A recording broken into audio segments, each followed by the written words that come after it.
All right, hello everyone, and peace of Christ to all of you. Uh, we are doing a broadcast in different timing because we want to reach more people who they have different timing too.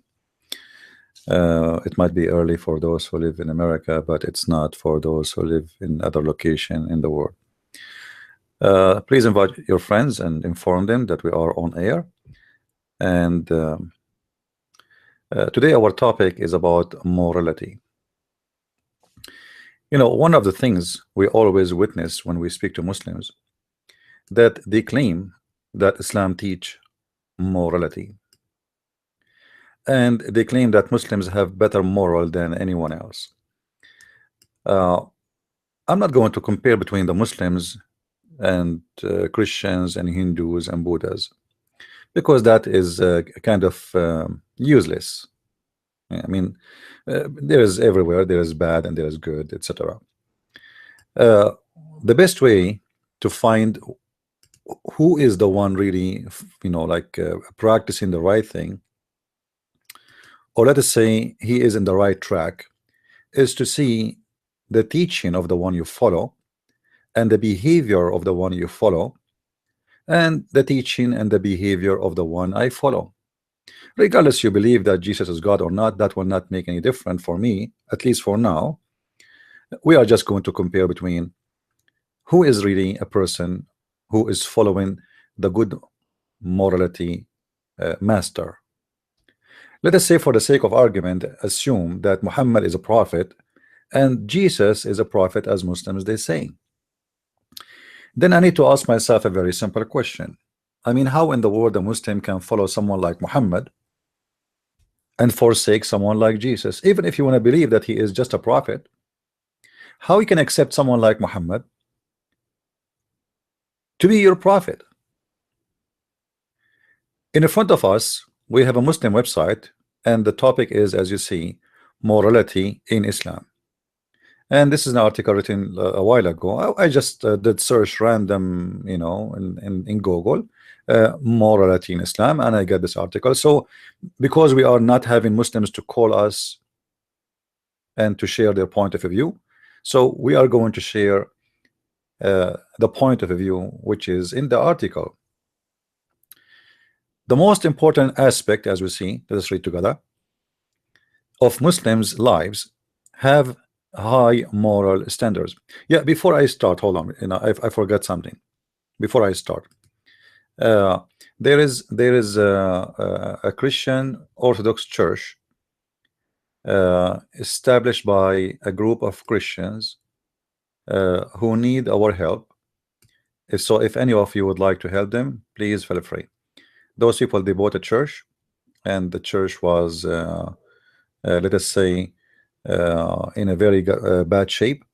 So they spend most of the money they collected together in that church repair, and now still they have, I think they are short of 40,000 euro or $1,000. So if you don't mind, if you like really to help them, I will leave the link in the site, and I will post it in Facebook. Consider yourself not inviting Christian friends to a coffee. Consider yourself doing somebody, he need a house and his house have a leak in the roof. Somebody, his house is broken and he cannot afford to fix it. So if we cannot, and if we don't donate for the house of God, I don't know we will donate to who. I'm not asking you to donate for myself. I have nothing to do with those people, but I know them for sure. They are good people. And there's here, you will see there's a web page for the website. You can contact the priest if you are interested to talk to him directly. So you see here it says, visit our church webpage.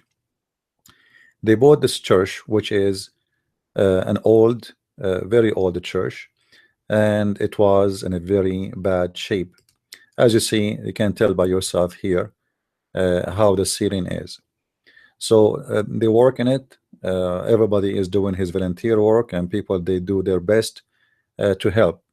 But most of those who attend this church are students, and they cannot really cover to fix everything. However, they did really a great job already. They cover most of it, but they need about 40,000 donation. So if you don't mind, consider yourself, I don't want to say, imagine donating for the house of Jesus. Imagine yourself taking your friend to Starbucks and spending $10. If you cannot afford much, make $1 donation. Nobody is asking you for a lot. So let us help them, and let us do the work of God, and let us repair a house which is going to be like praying for the Lord again, a house which was ignored and left by itself. And this church is so beautiful. Actually, if you look at the pictures of the church, it is so beautiful church. And I wish I wish I'm rich, and honest to God, if I am, I will cover all the money they need. It's a very beautiful church, and it's a shame that such a building is being ignored. So those guys, they are doing great work. They are repairing the church, they are fixing it, and already they are praying inside this church. So this is an amazing, beautiful work. And our duty as a Christian to support each other. It doesn't matter what a church it is. Those are Orthodox, but as I said, I don't really take a side. I don't care if they are Catholic or Orthodox or Protestant. When we see a church need help, we always, all of us, should support. So do your part, be part of helping them, and may the Lord bless you for doing such a work. Now we go back, and this is part of the morality which the Messiah, he taught us. This is part of the morality. We don't wait until somebody to tell us to help. If we see that something need to be done, then we should help, and we do not wait for an invitation to help. That's what the Christ, he taught us, and this is what we should do. So going back to our topic, which actually the same topic we are talking about, the claim of morality. How moral and how morality work in Islam. One of the most important aspect of Muslims, and this is the article I'm reading, I'm not making a statement, this is the Muslim article. To have a high moral standard, and here I have to freeze a little bit and ask myself what Muslims mean when they say high moral standard. What exactly the Muslim mean by saying high moral standard? Because words is cheap, and we need details.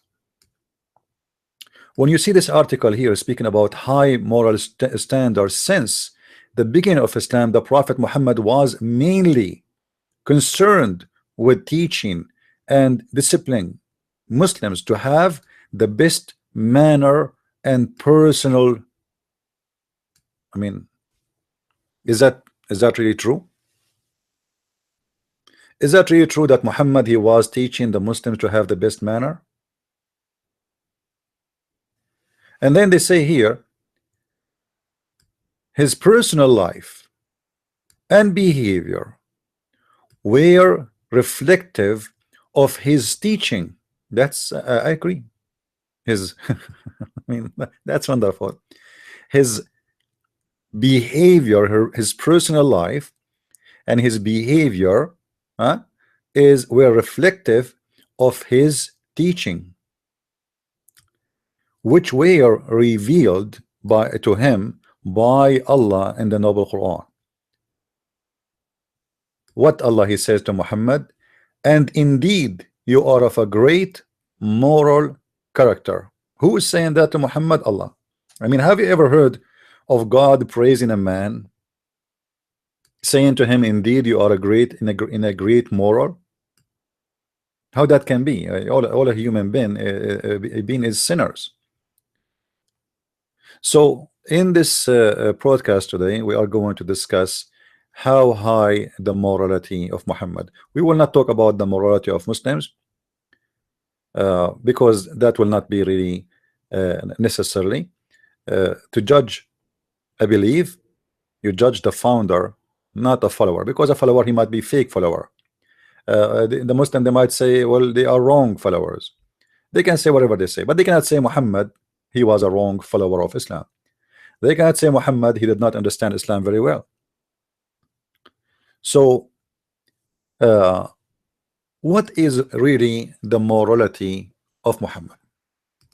If there is a Muslim he is listening and he would like to call me, I really appreciate a Muslim calling us, and maybe we can, maybe he can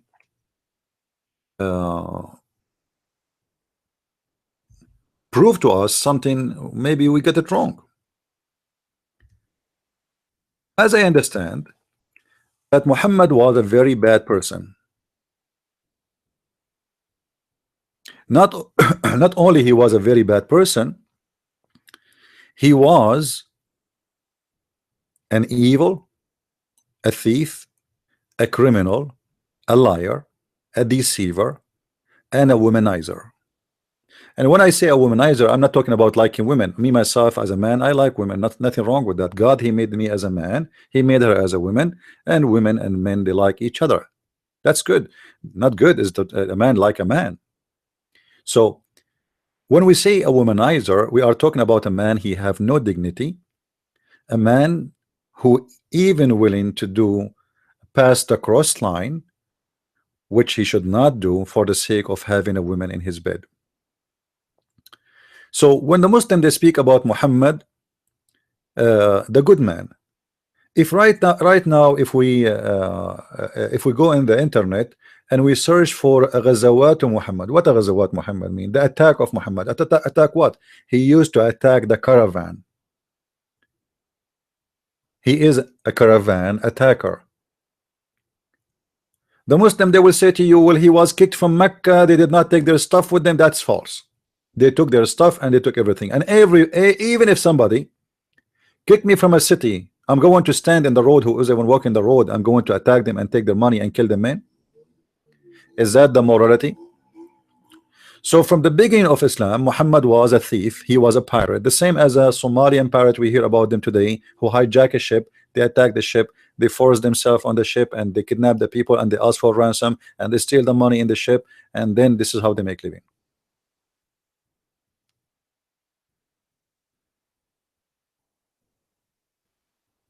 What is the morality? If we go right now, let us clean the screen. Again, if there is a Muslim would like to call me, feel free. Just let me know. I will turn on my Skype and you can call me as you wish.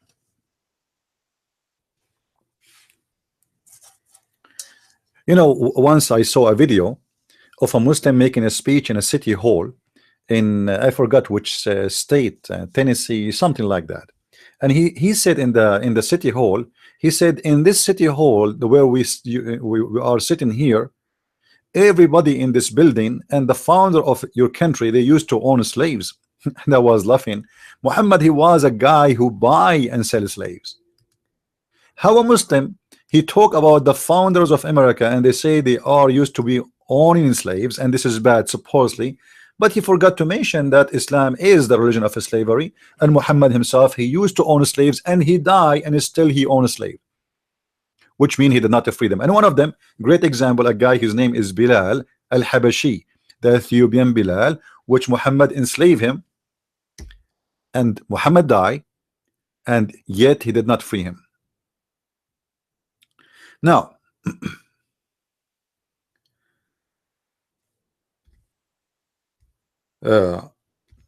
Muhammad morality. Muhammad morality. Let us see here some of the morality of Muhammad. Which verse I will take? Which verse? Let us take this one. Hold on. Let us start with this one.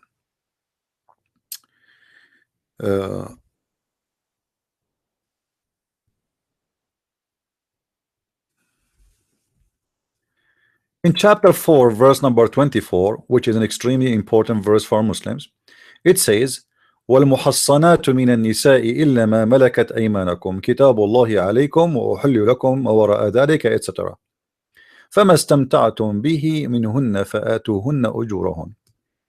This verse says that it's forbidden for you married women except the women you kidnap them from their husbands. Chapter 4 verse number 24. It's forbidden for you, it's unlawful for you, women already married. So we are talking about what? We are talking about women who they have a husband. Women they are already married, the Muslims they kidnap them from their husbands, and those are lawful for you. That is the morality. However, the story here, actually this is not really why I quote this verse for.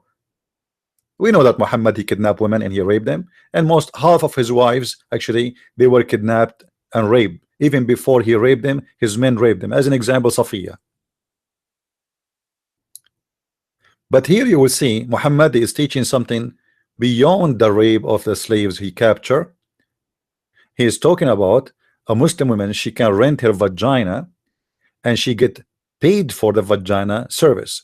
You see here they say to you, this is the Muslim translation, they say to you that it is forbidden for you a married woman except a slave, but then he continues saying, except for these all others are lawful provided you seek them in marriage with a gift from your property. It doesn't say that. There is no marriage and there is no, what are you talking about? And then they say here adores. This verse is the verse of the muta. What muta mean? Muta mean when you go somewhere, you go in the street, you see a Muslim woman, you say to her, how much you charge me if I sleep with you for 2 hours? You have to tell how long, and then you discuss how much. So if she agree and you agree, this is halal in Islam. The Muslim they will say to you, well, this is was in a like certain time and now it's forbidden. It doesn't matter what certain time or not. And by the way, never been forbidden. Because the Muslim they say that we are people who obey Allah, and we cannot find one place in the Quran says that this practice changed anywhere, any mean. If we go in the Quran, in the Hadith, sorry,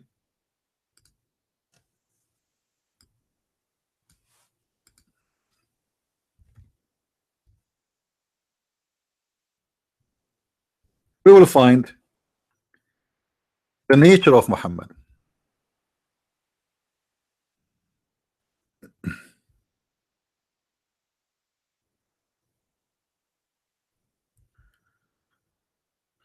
All right.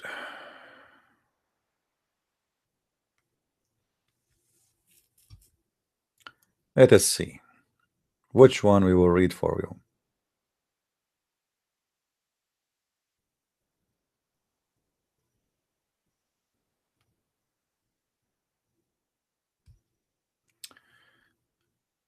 Here we see an example how Muhammad and his men they were horny, and the story is saying that men and Muhammad they were away from their wives and they desire sexual intercourse. So what we will do? So they ask Muhammad what we should do. It doesn't matter really if you do it or not.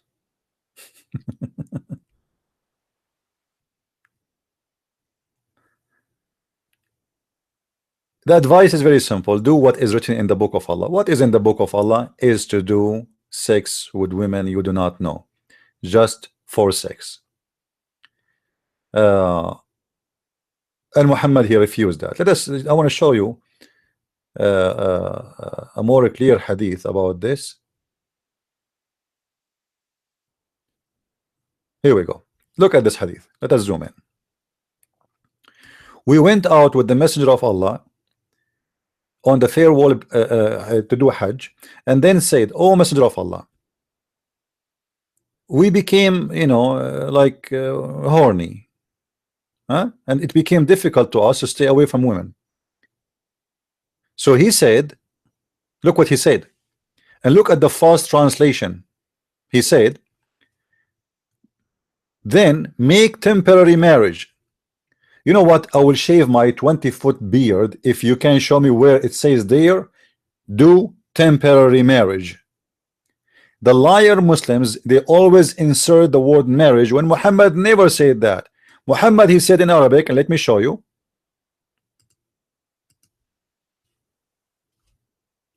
When they said to him, we cannot take it no more, we need to F some women. Look what he said. قال فاستمتعوا من هذه النساء. Go enjoy those women. He did not say go and do marry those women. What marriage? What temporary marriage? They said to him, we are horny, what we will do? You know, we did not F any women for a while. What we will do?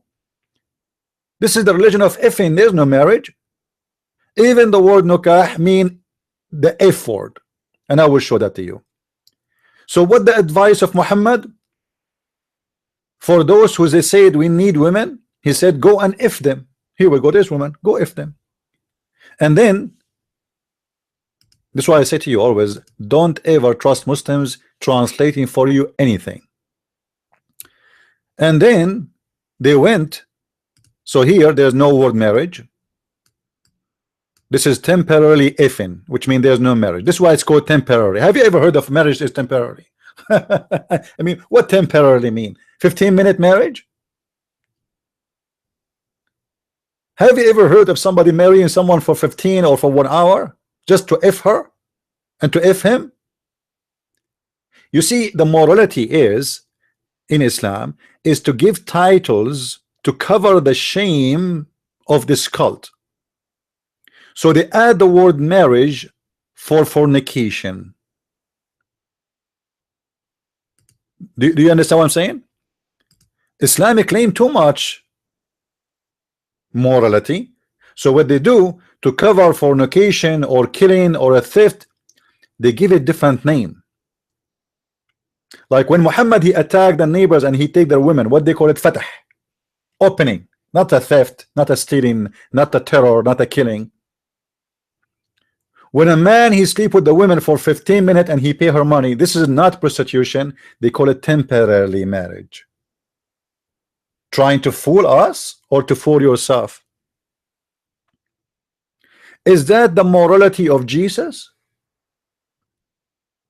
What Jesus will say if he heard or saw such a thing, and I'm sure he hear us right now, of a guy who claimed to be a prophet, he allowed his men to go and enjoy women, and he said random women. He did not even say like go find a woman she like you. No, you go look, there's women there, go F them, huh?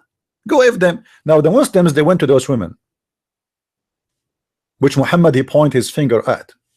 They went to them and they asked them to allow them to F them. I mean, what kind of society the society is? You go to a woman you see in the street, you say, hey, I want to F you. So we went to them, but they insisted on setting a fixed time between us and them.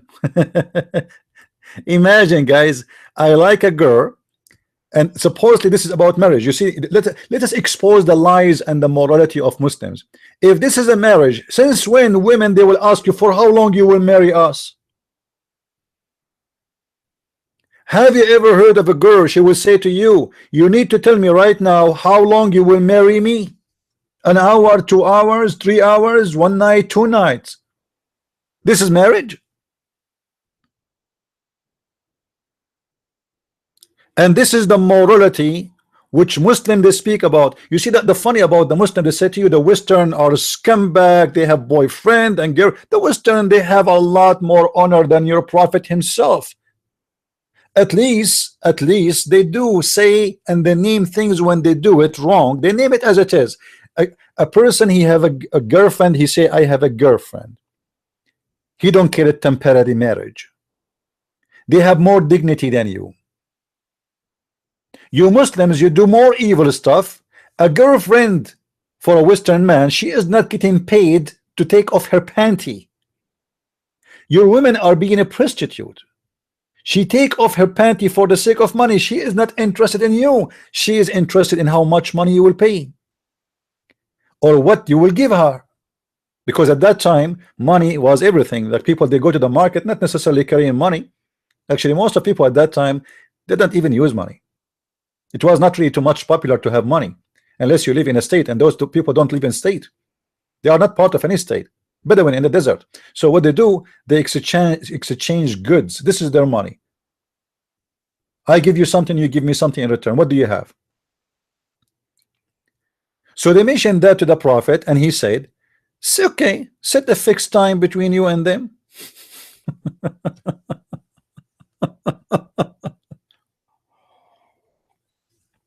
I mean, what a wonderful prophet. Imagine, Lord forgive me, I'm just saying that for the sake of education, for the dumb one, the Abdul who don't want to understand. Imagine Peter and Paul and Mark and me walking with Jesus. It will be my lucky day to see that day. And then I say to the Lord, hey Lord, I need a woman, I cannot take it no more. And then Jesus, he said to me, oh, then go, you see those girls there, go sleep with them. How dare you Muslims to lecture others about morality, and you have such a person teaching you that you can rent a woman vagina per hour or per minute. This is your best man. He is the one who is giving advice, allowing you to rent women for a fixed period of time.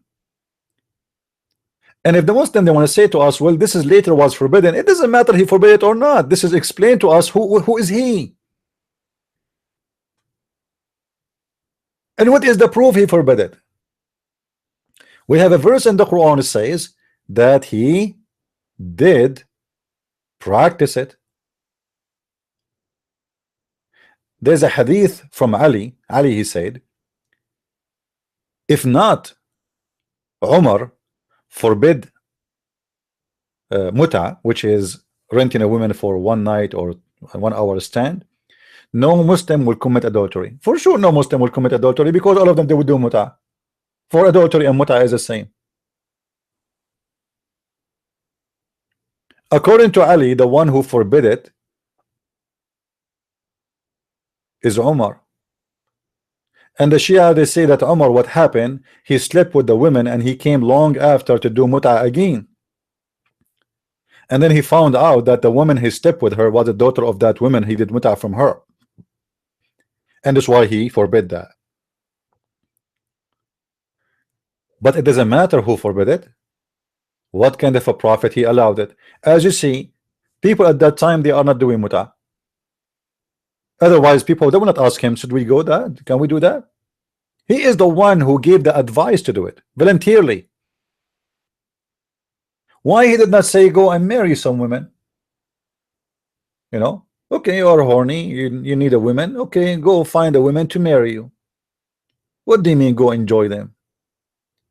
And what do you mean for a preset time? So when a Muslim he speak about morality, you always put in your mind, morality for Muslims is to be a person who hire women for sex and pay them wages for opening their legs. This is the morality of Islam. Morality in Islam, that you can do everything which is filthy and disgusting, as long you are doing it according to the teaching of the Prophet, because he is the best man. If the best man was a thief, so what kind of morality we will get from the thieves? If the best man, he was an adulterer, what is the morality of fighting adultery will come from his followers?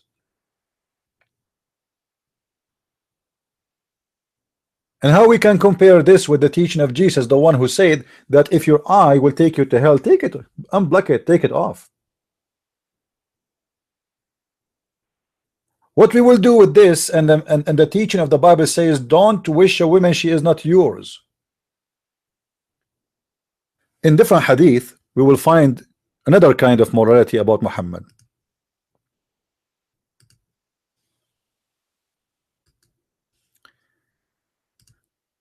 Once Muhammad was sitting in the front of his house with his friends, and a woman she walked by.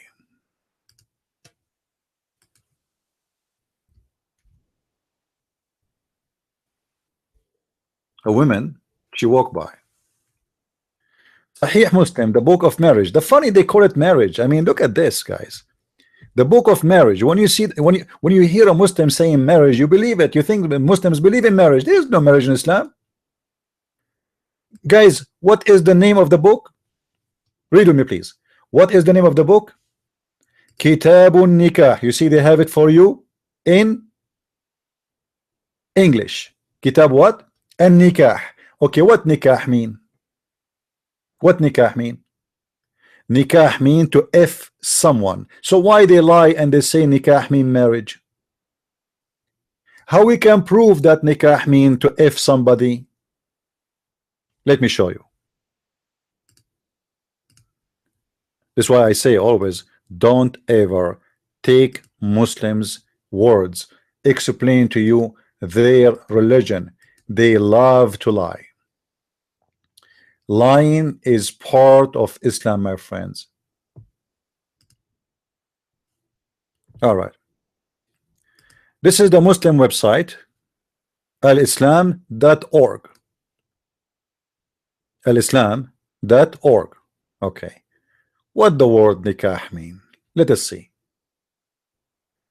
I will go down until I found it. Here we go. Read with me, please. Nikah, look here, it says nikah is literally mean sexual intercourse. Do you see it? Do you see it? This is what Islam believe in. There is no marriage. The book of nikah is the book of effing. So why they translate in English, they say the book of marriage, when this book about nikah, and nikah is literally means the F word.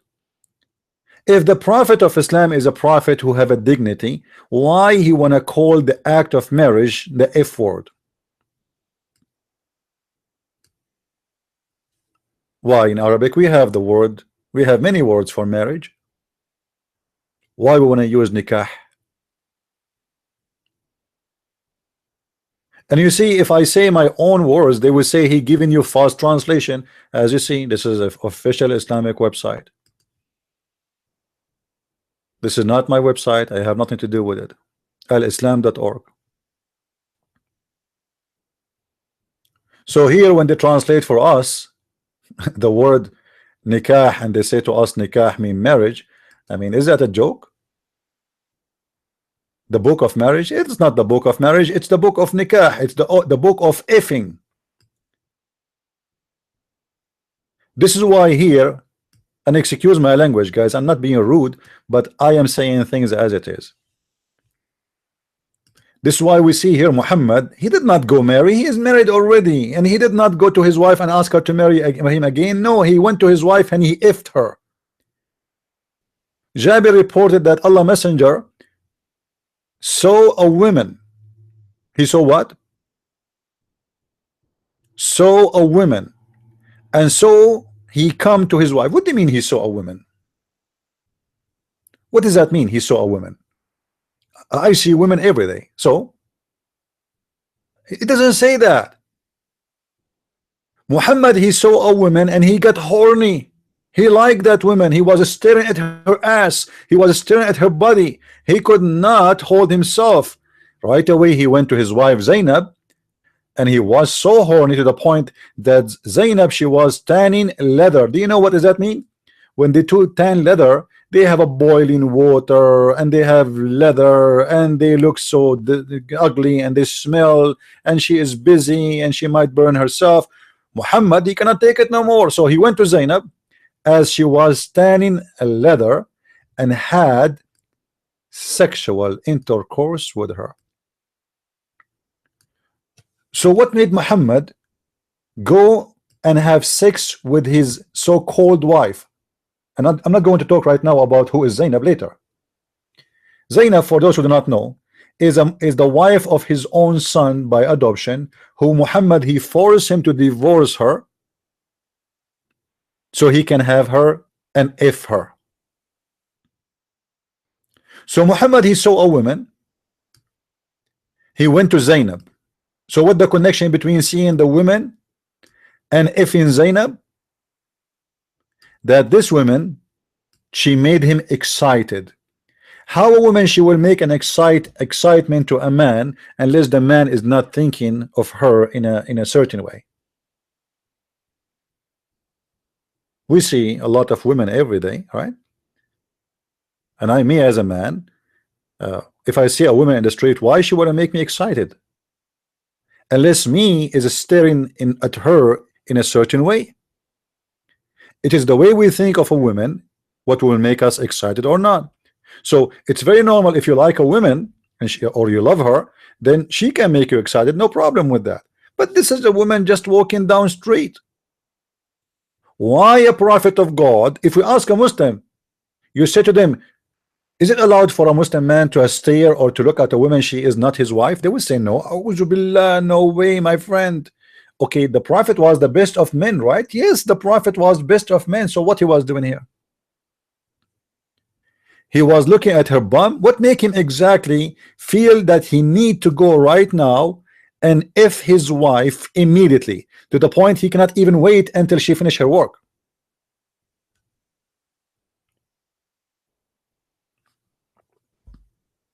Is that the morality of a man? Is that what Peter and Luke and Mark they used to do? Is that what Jesus was doing? For sure we know that Jesus, he have no any sexual activities ever.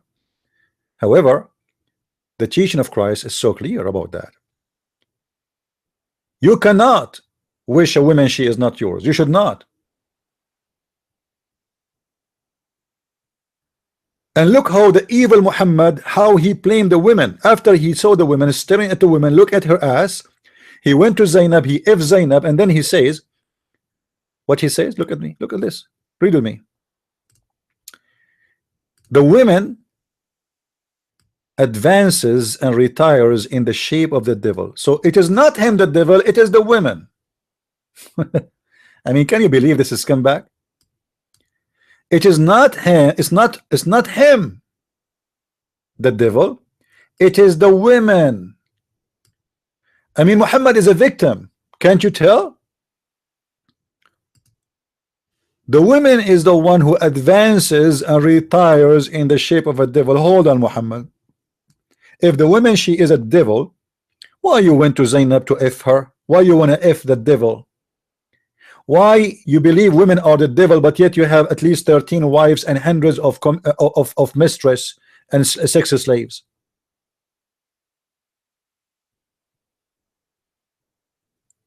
Is that how you Muslims have the best morality? That when you see a woman you should go and do your wife? So you stare at a woman and you see, I'm a good guy, I'm not going to do her, I'm going to do my wife. But I look at her ass, I look at her breast, I stare, I get aroused, I get excited, and then I go to my wife and then I do my wife. You see, I'm a good guy.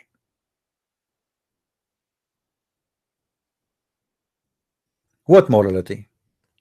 Now, as long we mention Zainab, as we see here in the screen, Zainab is a married woman to his Muhammad son by adoption, and Muhammad himself is the one who married her to him, which make me believe clearly that Muhammad, he used to have sexual intercourse with her when she was married.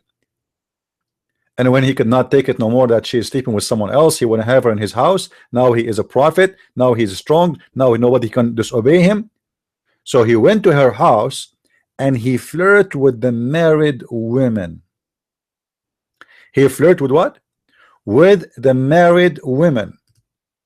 If we go and see in the story which is reported by Muslims, we will find the following. You see, everything we say, we give reference. Everything we say, we give reference. Let me pull up the reference.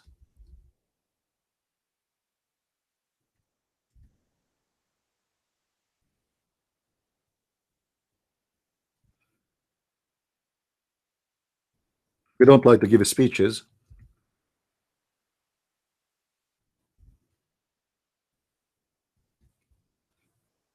We don't do that.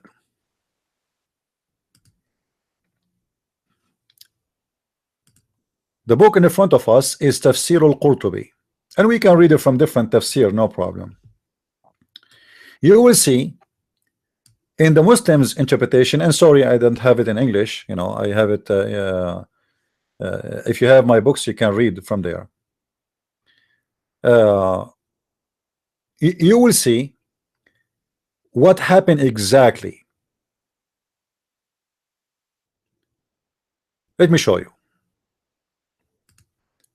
ثم إنه عليه السلام أتى زيدا يوما يطلبه فأبصر زينب قائمة كانت بيضاء جسيمة من أتم نساء قريش فهويها. So Muhammad once he went to visit his own son Zayd, looking for him. So he saw Zainab and she was standing up and she was white and beautiful and big and one of the most beautiful women of the tribe of Quraysh. So he loved her. This guy, he loved all the women walking by. The women walking in the street, he loved her. He F his wife.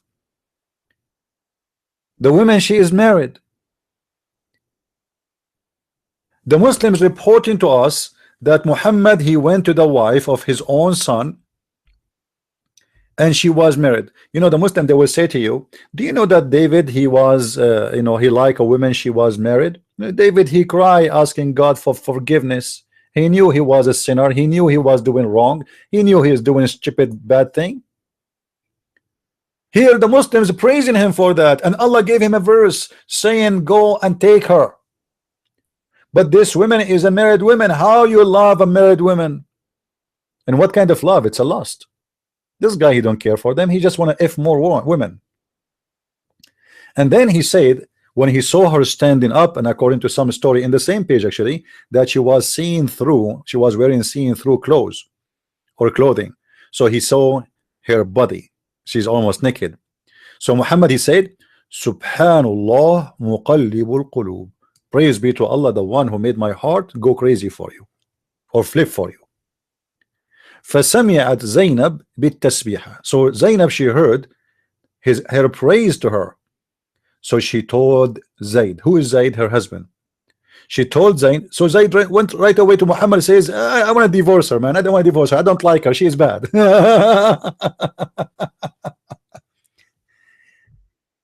You see the scam?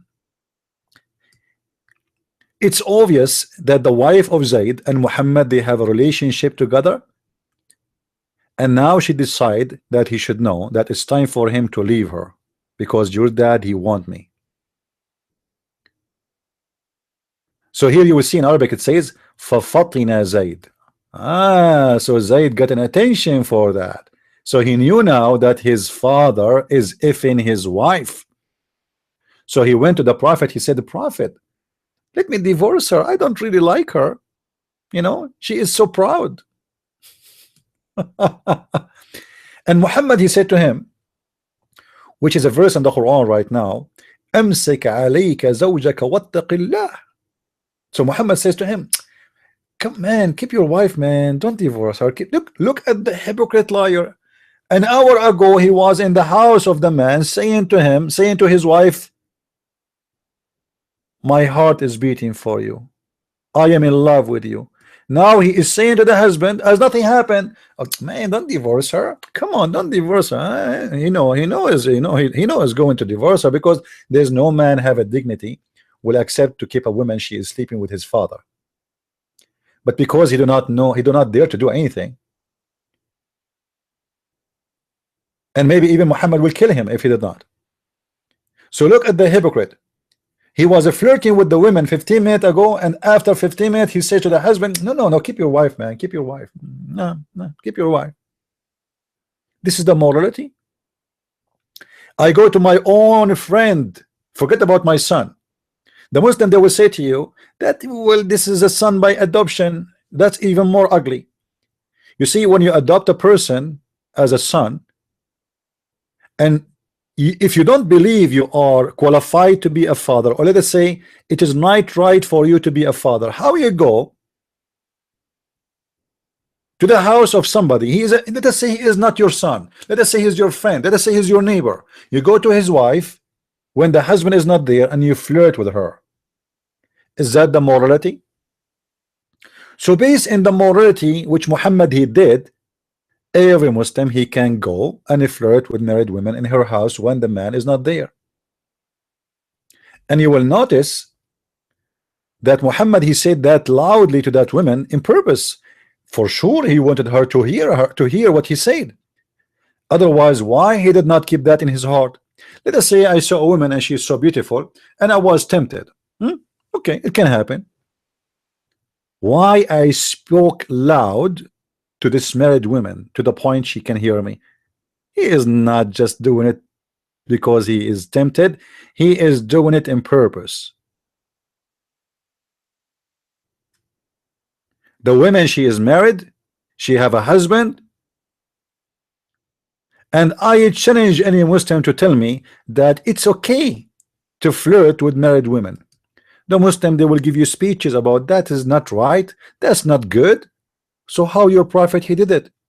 Well, he is a prophet.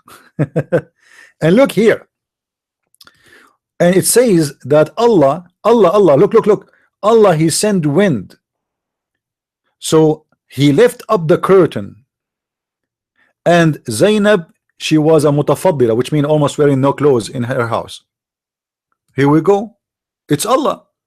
Allah he sent wind, so he left up the clothes or the curtain, so Muhammad he can see her legs and her ass. And then fara'a Zainab fawaqa'at fi nafsi, so he saw Zainab and he wanted her. And ووقع في نفس زينب أنها وقعت في نفس النبي, and Zainab she know now that Muhammad he wanted to F her. This is the morality.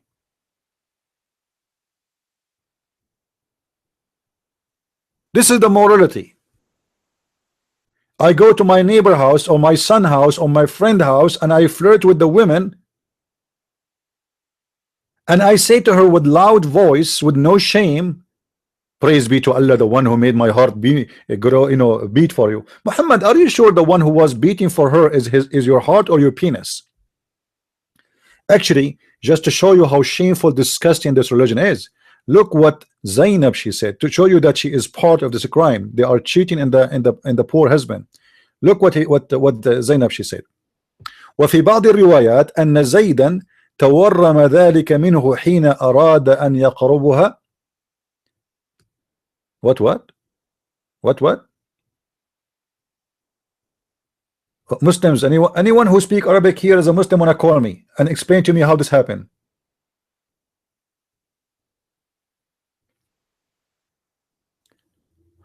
وروي في الخبر أنه أمسى زيد فأوى إلى فراشه فقالت زينب ولم يستطعني زيد وما امتنع منه غير ما منعه الله مني. In that night, Zaid he wanted to F his wife Zainab, so he could not do it. His penis is like it's not working. And Zainab she said, I believe it was Allah who would stop him from effing me. And then she said that the reason that happened, that each time Zaid he tried to do her, Allah make his penis swell. إن زيدا تورم ذلك منه حين أراد أن يقربها. That Zaid penis swell each time he tried to F her. I mean, do you see the morality? Allah is biting the penis of the husband, and he is the husband. He make the penis of the husband swell. It's a miracle. You see, when Muhammad he like a woman, Allah will not make the husband penis work. So Allah he made the penis of the husband swell. What do you want more proof of miracles and Muhammad is a prophet? How you can ignore that?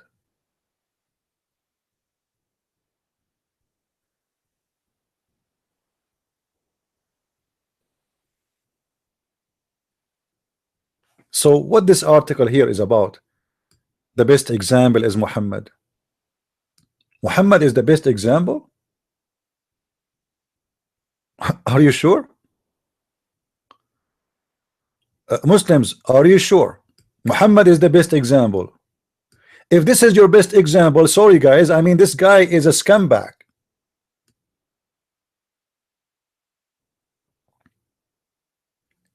Ask yourself, Muslims, if a man he do that with your wife, what you will do to him? If God he did that to you yourself, what if Muhammad come to your house and he like your wife and Allah make your penis swell? Are you going to love this God? Are you going to love Muhammad because he is going to if your wife and Allah he make your penis swell?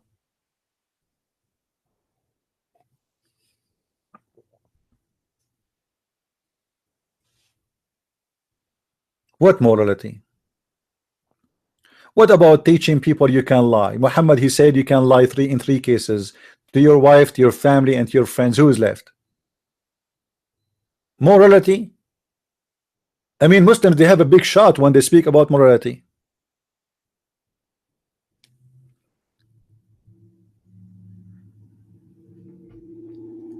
As he said, the best of you is the best among you in conduct. Yeah, we saw how you are in best in conduct.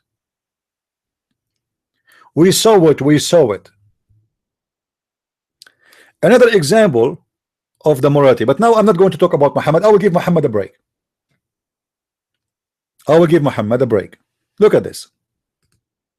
All of you, you know that I have many books, and one of them is in German, right? The Muslims, they make videos.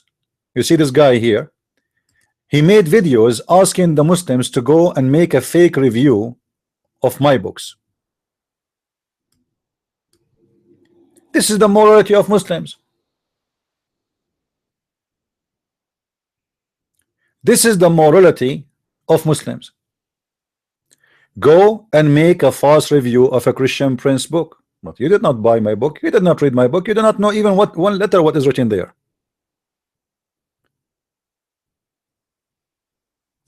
This is exactly the morality of Islam. How somebody claim morality he do this, and then you go in the page of Amazon. Let me show you. Hold on. Let me show you the morality of Muslims. All right. This is my German book. And actually people who speak German, they love this book. They love it, they love it, they love it. And you can ask anyone. Now you will see here in the review, not everybody buy a book or read it, he review, few of them. There's 48 review. It's almost 4 stars, 3 stars and a half. Look how many 1 star. Let me show you the 1 star. You know who is the 1 star, right? The 1 star review is from people who never bought the book. Look.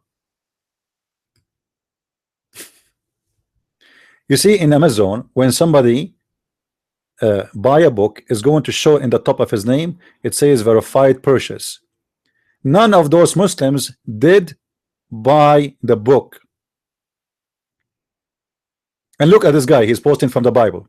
This is the second guy. He never bought the book, 1 star. This is a third guy, Salim. He never bought the book, one star. This guy never bought the book, 1 star. This guy never bought the book, 1 star. 1 star, 1 star. None of them bought the book. The reason for that, because Islam is a religion of morality. Should a Muslim ask himself, hold on, this is not honest? I did not even read a page in this book. Shouldn't he say to himself, shame on me to make a review in a book I never read? It doesn't matter. They are Muslims.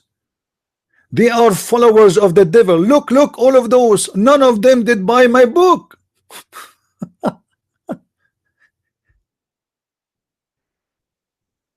None of them bought it. Now here you will see who bought the book. This guy is giving me 5 stars. What it says next to his name? Verified purchase, which means this person, he already bought the book. Do you see it in red? They have no dignity. They have no honor. You see, I did not start talking about Muslims because I want to show you first how filthy Muhammad is, and that will explain why Muslims, they do what they do. If Muhammad was a good person, a Muslim, he should say to himself, I'm not going to make a false review of a book I did not buy, or a movie I did not watch. How you can review a book you never saw?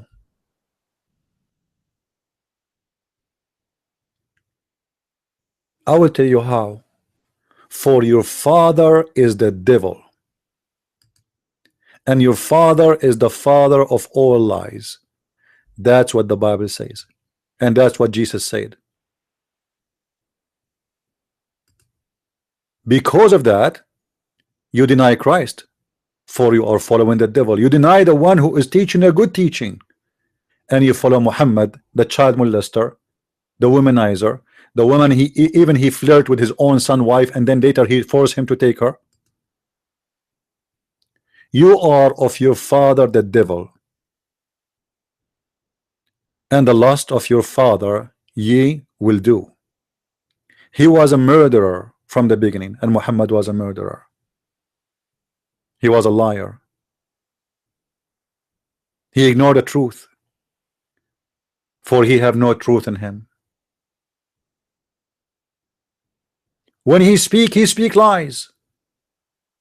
And this is why we see Muhammad promising men to have women you can see through their bones because they are so white, trying to tip men to go and die for him for the sake of a vagina. When he speak lies. So is his followers. They make a review of a book they never bought, they never saw, they never hold in their hand.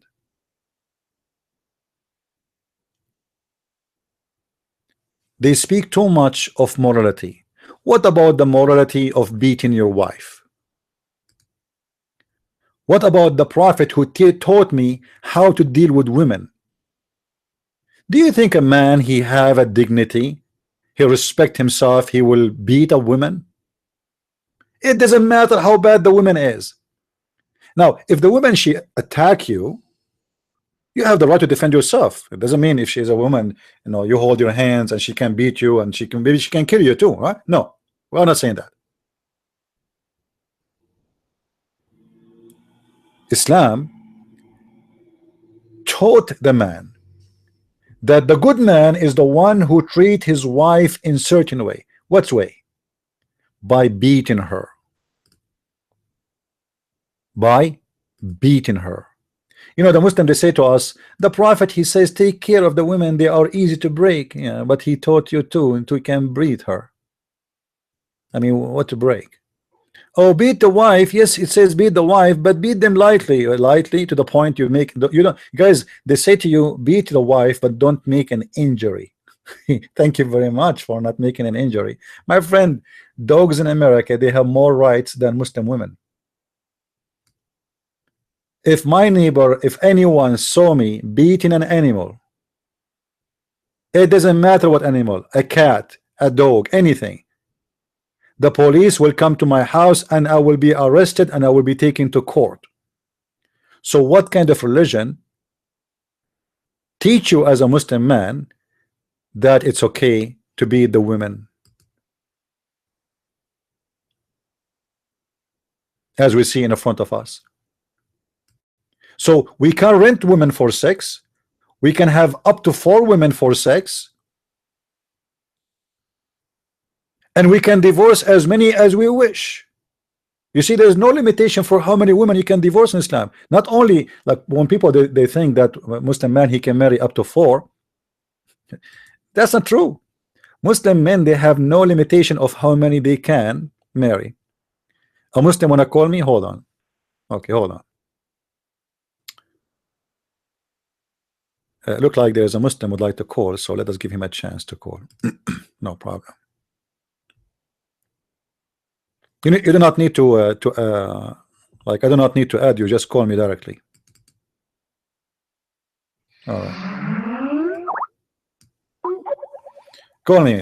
The Muslim guy who wanna call, feel free to call, please.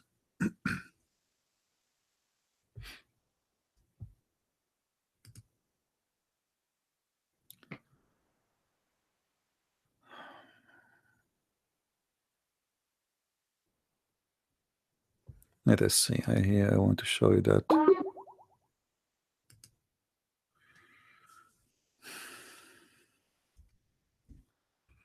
Call me, my friend. Call me. The Muslim is trying to call. Call. You do not need to add me. Just call. Debate TV.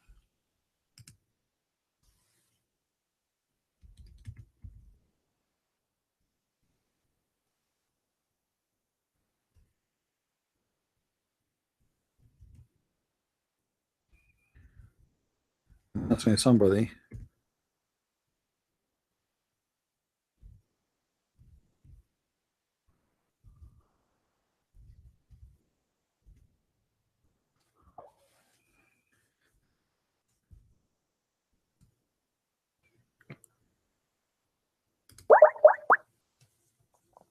Let us see.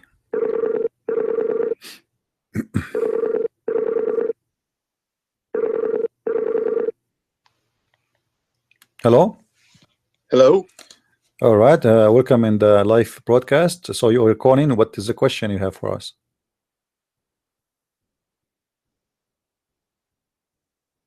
Hello.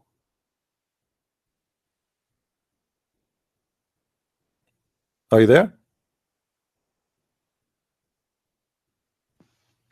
Can you hear me? Yes, I hear you right now. So what do you want to say to us? Oh, hello. Hello. I just want to talk about something, if you don't mind. Well, we have a topic here is about morality in Islam. So if you don't mind, we stay in the topic, and maybe after we finish, we can go to something else. Okay. Okay. Morality in Islam. Yes. Are you a Muslim? No. Oh, okay. I come from a Muslim family. Oh, all right. So you are. I thought you are a Muslim. Actually, I was happy, excited that a Muslim is calling me. I'm disappointed now. Don't worry. I'll try to live up to your Okay. standard. Then let us go to your question. What is your question then? I didn't really have a question. I just wanted to talk about all something. Right. Okay, go ahead. Basically, because you've got a YouTube platform, I want to talk about the doctrine of the Trinity, if you don't mind. No problem. Go ahead. No. So basically, there's a lot of Muslims online in very well-known YouTube channels, such as SC Dawah and all these kinds of Muslim channels.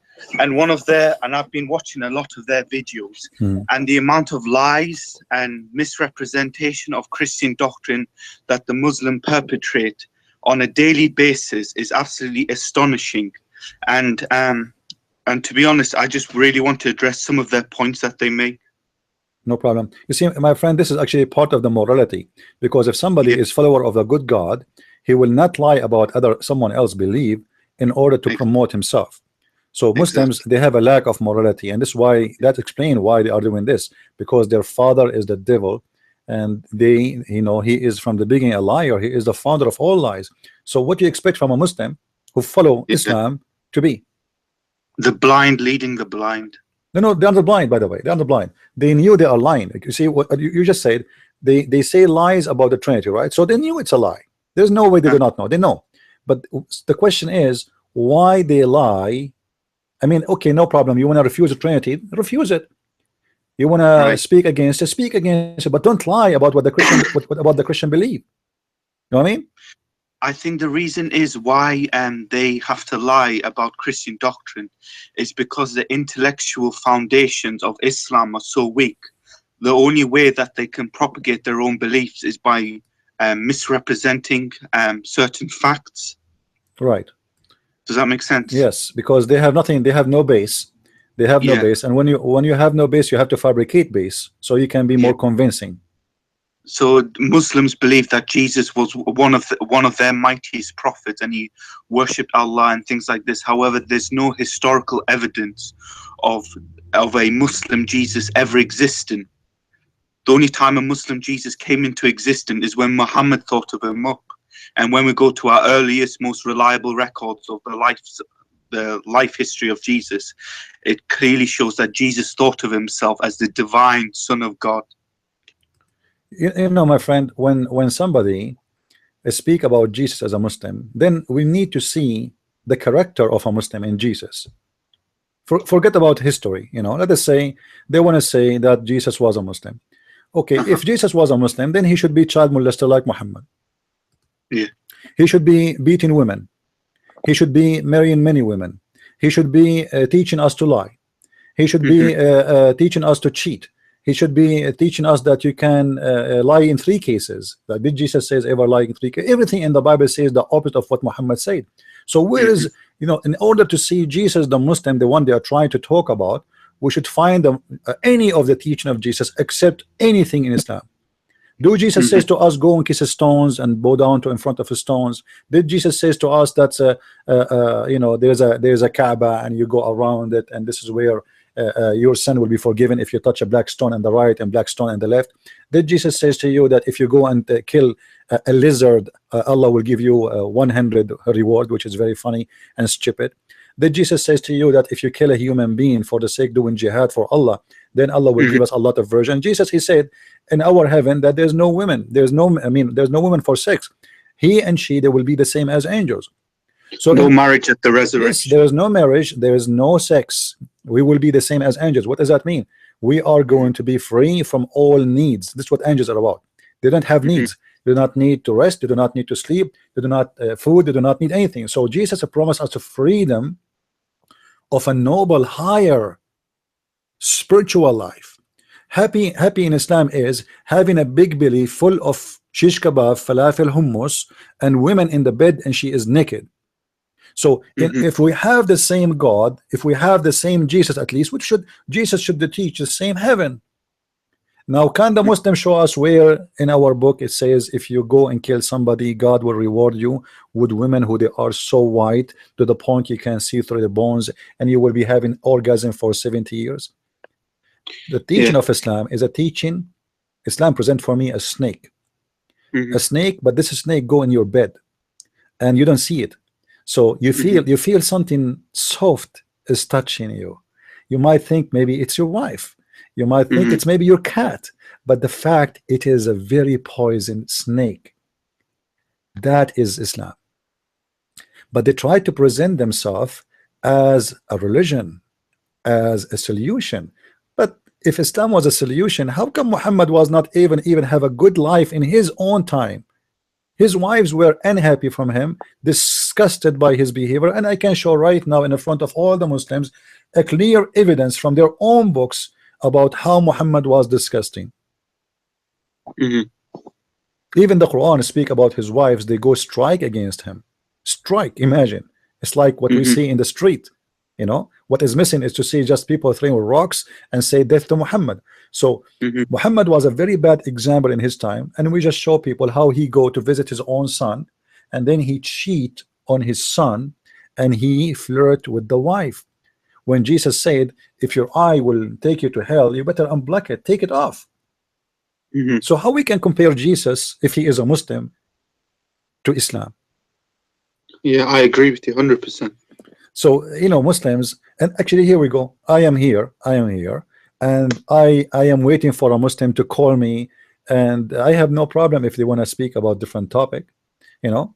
But as you see, they have no courage. Muslims, they make their statement in the front of people who do not know what Christianity is about, and they debate only people who do not know what Islam is about, because this is the only way to you know, to guarantee that they will not get busted. It's like, you know, it's like going to I'm not going to debate a somebody he have a degree PhD in mathematics about mathematics, because I will look like a fool. I don't have that knowledge, so he will make fun of me and everybody will laugh at me. And this is exactly what the Muslims will do. They will debate you about something you do not know, so they choose carefully. They are going to debate who. They will not debate you the second they notice that you know what you are talking about, you know your book, you know their book. They will avoid even saying hello to you. But if you don't know, then they will be fighting over you to debate you. Yeah. And that's what's happening here. We are here. We go. I'm waiting. I'm waiting for a Muslim to call me. I think if we were to compare the morality of Jesus and the Jesus of the New Testament and the Muhammad of Islam, for example, I don't know the exact hadith references, but Muhammad bought and traded slaves. In fact, he bought one Arab slave for 2 black slaves. Yeah, well, there's tons of stories. Muhammad, one of his names in Arabic, Ba'i'ul Abid, which mean the slave trader, the seller. This is his business. Right. He used to do it for a living. So one of the funny of things about Muslims, when you see when the Muslims speak to someone he's an African, is not the same Muslim when he speaks to someone is a redhead. Right. When they speak to someone redhead, they don't talk about what the white man to the slaves and black. No, they knew how to approach their victim. So they try to find what is the pain of this person, what is the problem he have. So if the problem is if he is an African, let us talk about the slaveries. Let us talk about what the European man did to him. But they will not tell him that the one who was capturing him and selling him to the European man was the Arab, the Muslims, the North African Muslims. They are the one who captured the slaves and who sold the slaves to the Arab. Yes, the European, they bought the slaves and they did that, and it's a crime. But why we don't see that they bought the slaves from where?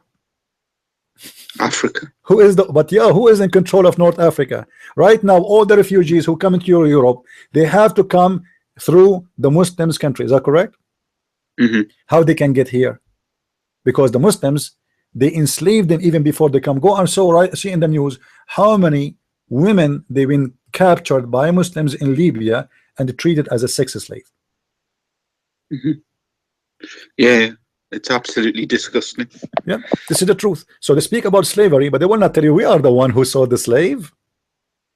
Our prophet was a slave dealer. Our prophet, he had in his house many slaves. Statistically, the Islamic slave trade was about 10 times bigger than the Western slave trade. My friend, no, not 10 times, not 100 times. They are the slaves. They are the slave masters. You know, the city of Al-Basra, you can go right now and search on Google.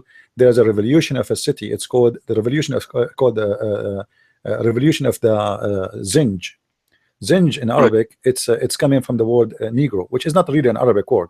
The Negroes, as the Arabic call them, they became the majority in certain areas in Iraq, and because they became by hundreds of thousands at that time, to the point that the city of Al-Basra was pure black. So those black people, they made a revolution in certain time because they became the majority of the population.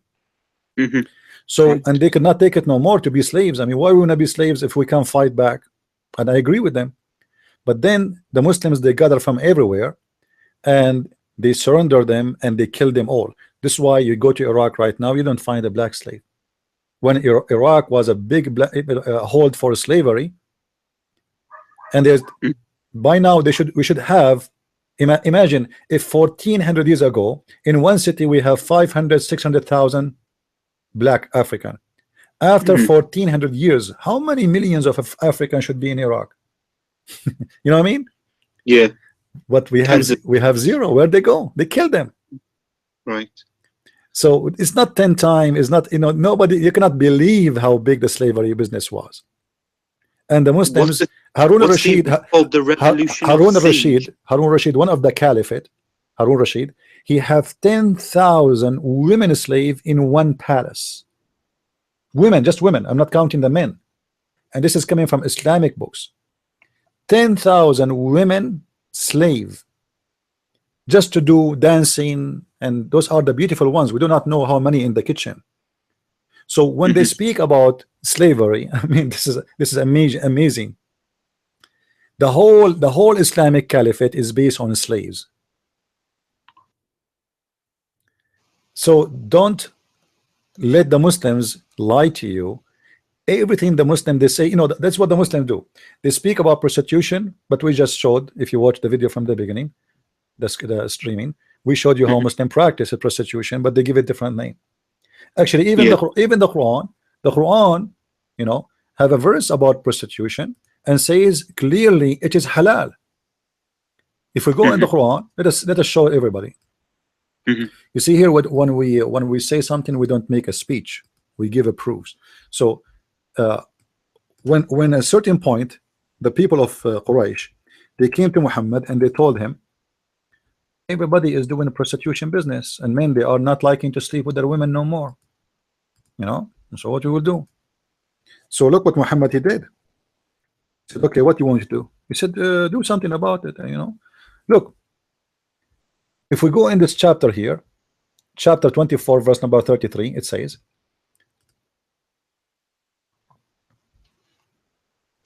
so that's Surah 24, verse 33. Yes.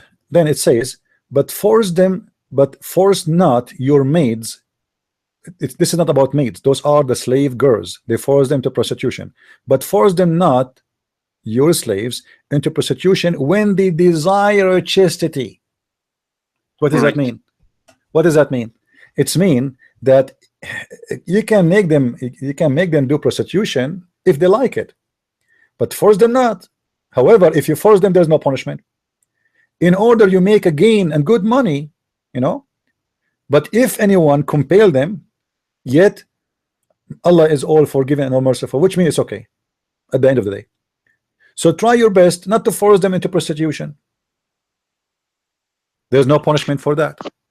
Anyone, don't force them into prostitution if they choose not, which mean if she choose, she agree, that Islam have nothing to do, it's not against Islam.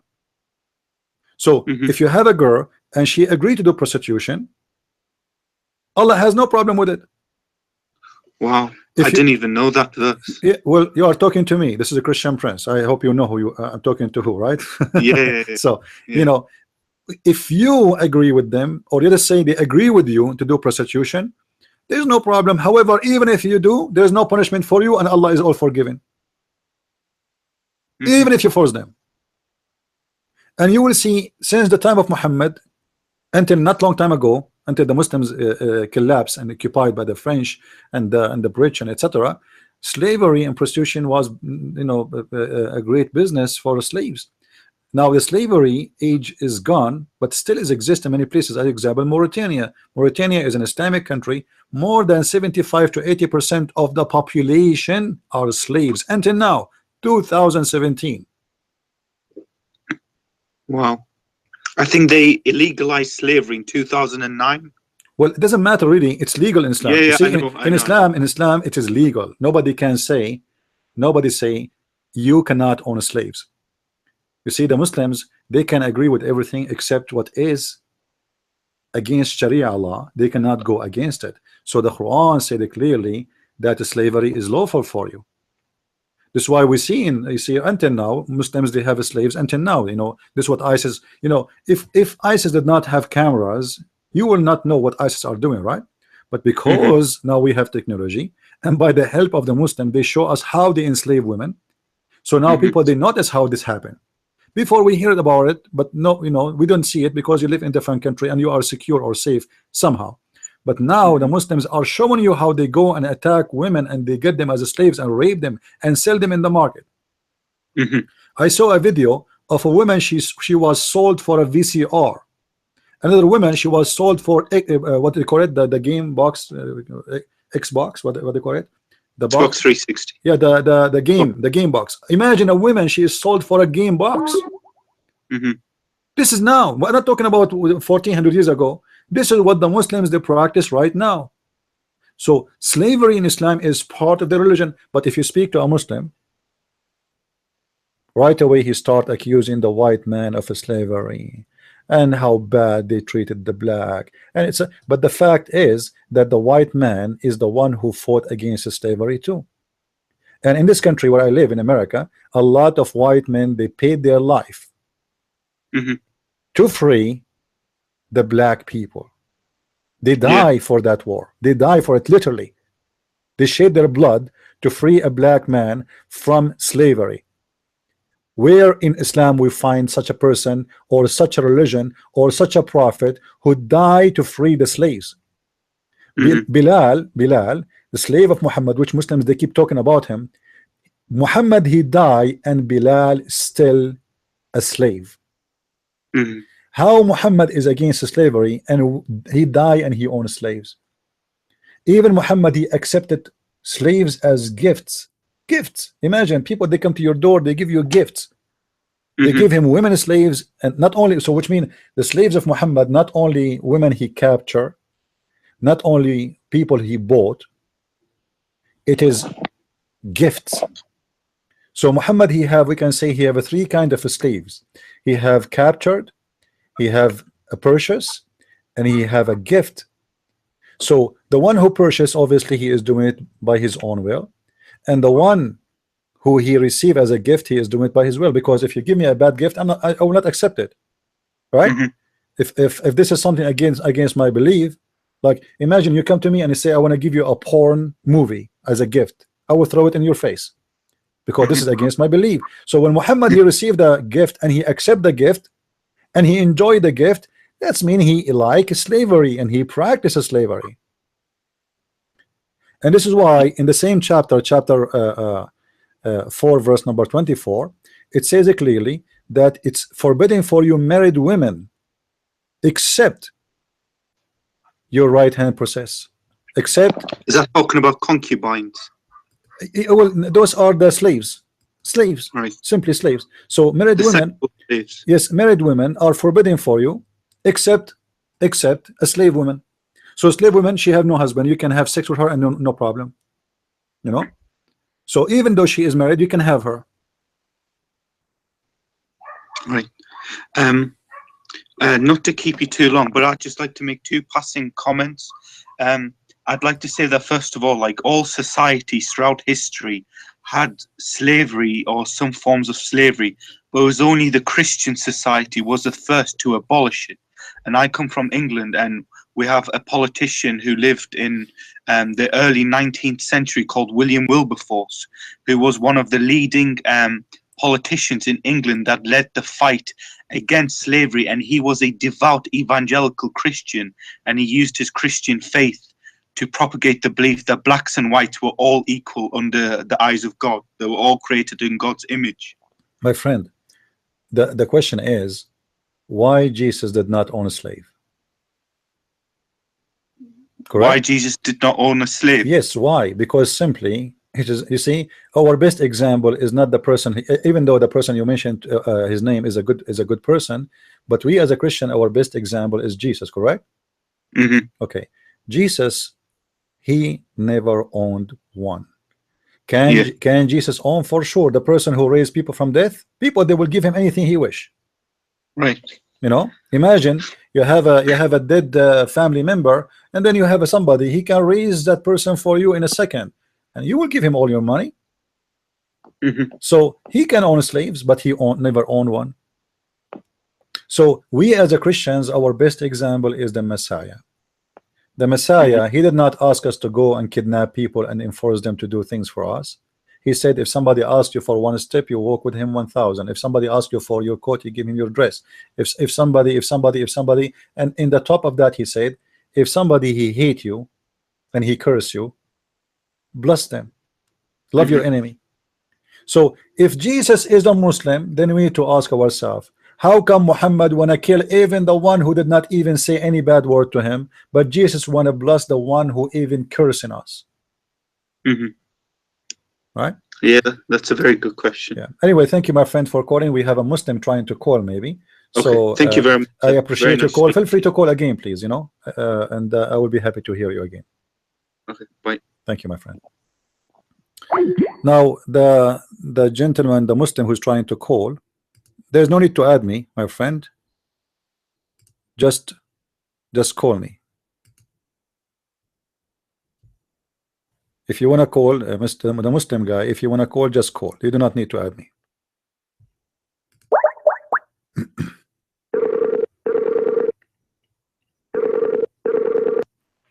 Hello. Hello. Assalamu alaikum. What? Alaikum assalam. So you are calling us to share with us in the program. What do you like to say, Mr. Faris or Faraj? Well, I listen to many discussions with you on YouTube, Yes. and most of the times you insult the people. You talk in bad ways. And Like what? Like I what? ask Give myself, me an example. yeah. Like what? Like what? Number one is you call everyone Abdul. Why you Well, call okay. everyone Abdul? Hold on. Isn't it Abdul? Aren't you the Abdul of Allah? Look, I'm Abdul of Allah, yeah, but we have names. And Okay, when no. we talk with No. somebody, You're a prophet. talk You're a with his prophet. name. You're a prophet. Call you Abdul. Allah called you Abdul. Anta Abdullah. You are the Abdul of Allah. So why you are upset from calling you the slave of Allah? Look, I thought I'm you would not be. upset, I but thought you would be the proud. right way. Look, CP. The right way when you No, talk no, with don't mean somebody, right way. you You're a have a nice prophet. behavior, right? What nice You behavior? talk- So you should talk I call kindly. you Mr. Faraj? Should I call you Yeah. Najis? Should I call you Najis? Your Look, if you Quran, want to call your me Quran, Najis, no, go no, on, you- it's okay, okay, no, it's no, your no, turn. no, your But- Quran, this is the irony. Your Quran call us Najis, which means filthy. The Not worst of the everybody. creatures. He No, doesn't no, call no, no, everybody no, no, look, Najis. everybody, There let me are show kind you. of people who they No, call no, Najis. no, my friend, don't, here we go. Huh? Here That's we go. the truth. No. That's the truth.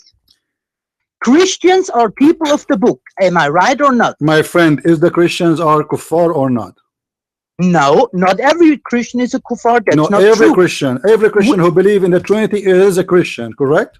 Well, listen, there are many Yes. different Christians. Yes or no? Some believe in the No, Trinity, no, those are some not the don't Christians. believe No, in the those are not the Trinity, Christians. right? So, okay, so you are saying the one who believes in the Trinity is Najis, correct? I don't say Najis. You, He have a the different. The He has a Quran, different. the Quran says The so. Najis, Okay. look. In my eyes, the Najis is a kafir. Who care about your Kafir who eyes? doesn't Who believe in any god. Okay, no, the kafir. You see, let me teach you your religion. The Quran says, لَقَدْ كَفَرَ الَّذِينَ قَالُوا إِنَّ الْمَسِيحَ ثَالِثُ ثَلَاثَةٍ. Those who they say the Messiah is one of the three, huh? Is kuffar. but So why you are saying why agree Faraj, why that you the are lying? Trinity Why you are was lying? not always in Christian theology. Why you are saying that in your eyes, those only who they are not the Christians or don't they believe in they don't believe in God are kuffar? Why you are lying to me? The Quran Who says are the Christian, idol worshippers. Look, kafirs. my friend, that's my friend. The Quran says, I just showed you. The Quran says kuffar is those who say the Messiah is one of the three. Do you agree with the Quran or not? Are idol worshippers. No. It says no. The Quran. Are you against the Quran? Idol worshippers, my dear. Are you against the Quran or with the Quran? I am with the Quran. Okay, so when the Quran says those who say the Messiah is third of the three, they are and I kuffar. told you who believes in this is an idol worshipper and is So we are Najis. Thank you very much. Not Najis. I said kafir. Kafir and Najis are not the same. My friend. Okay. What is that? What is the kafir? What does the word mushrikeen mean? Explain to me. And mushrik is somebody who have more. Look at the first thing. My mother language is German, so I have a little bit. It doesn't matter. Tell me what the word mushrik means. The word mushrik is mean when you have more than one god, when you associate more than one god with okay, Allah. we worship Jesus. We worship Jesus. Is that make us mushrik? Yes or no? Be honest. Yeah. Yes. So the mushrikeen are najis. So we are najis. Why you are lying? The Quran says وَإِنَّمَا الْمُشْرِكِينَ نَجِسٌ. Look, you asked me a question and I answer you, and I didn't lie. No, you did not. No, you are lying. Why you are saying the mushrikeen are? Those are not the Christians. I just asked you. Who is the mushrikeen? Who is the mushrikeen? You said the one who don't worship the true God. Okay, Jesus. We worship Jesus. What do you say? Are we mushrikeen? You said yes, but the Quran says the mushrikeen are najis. So why you are fooling who? I don't fool anybody. So why you are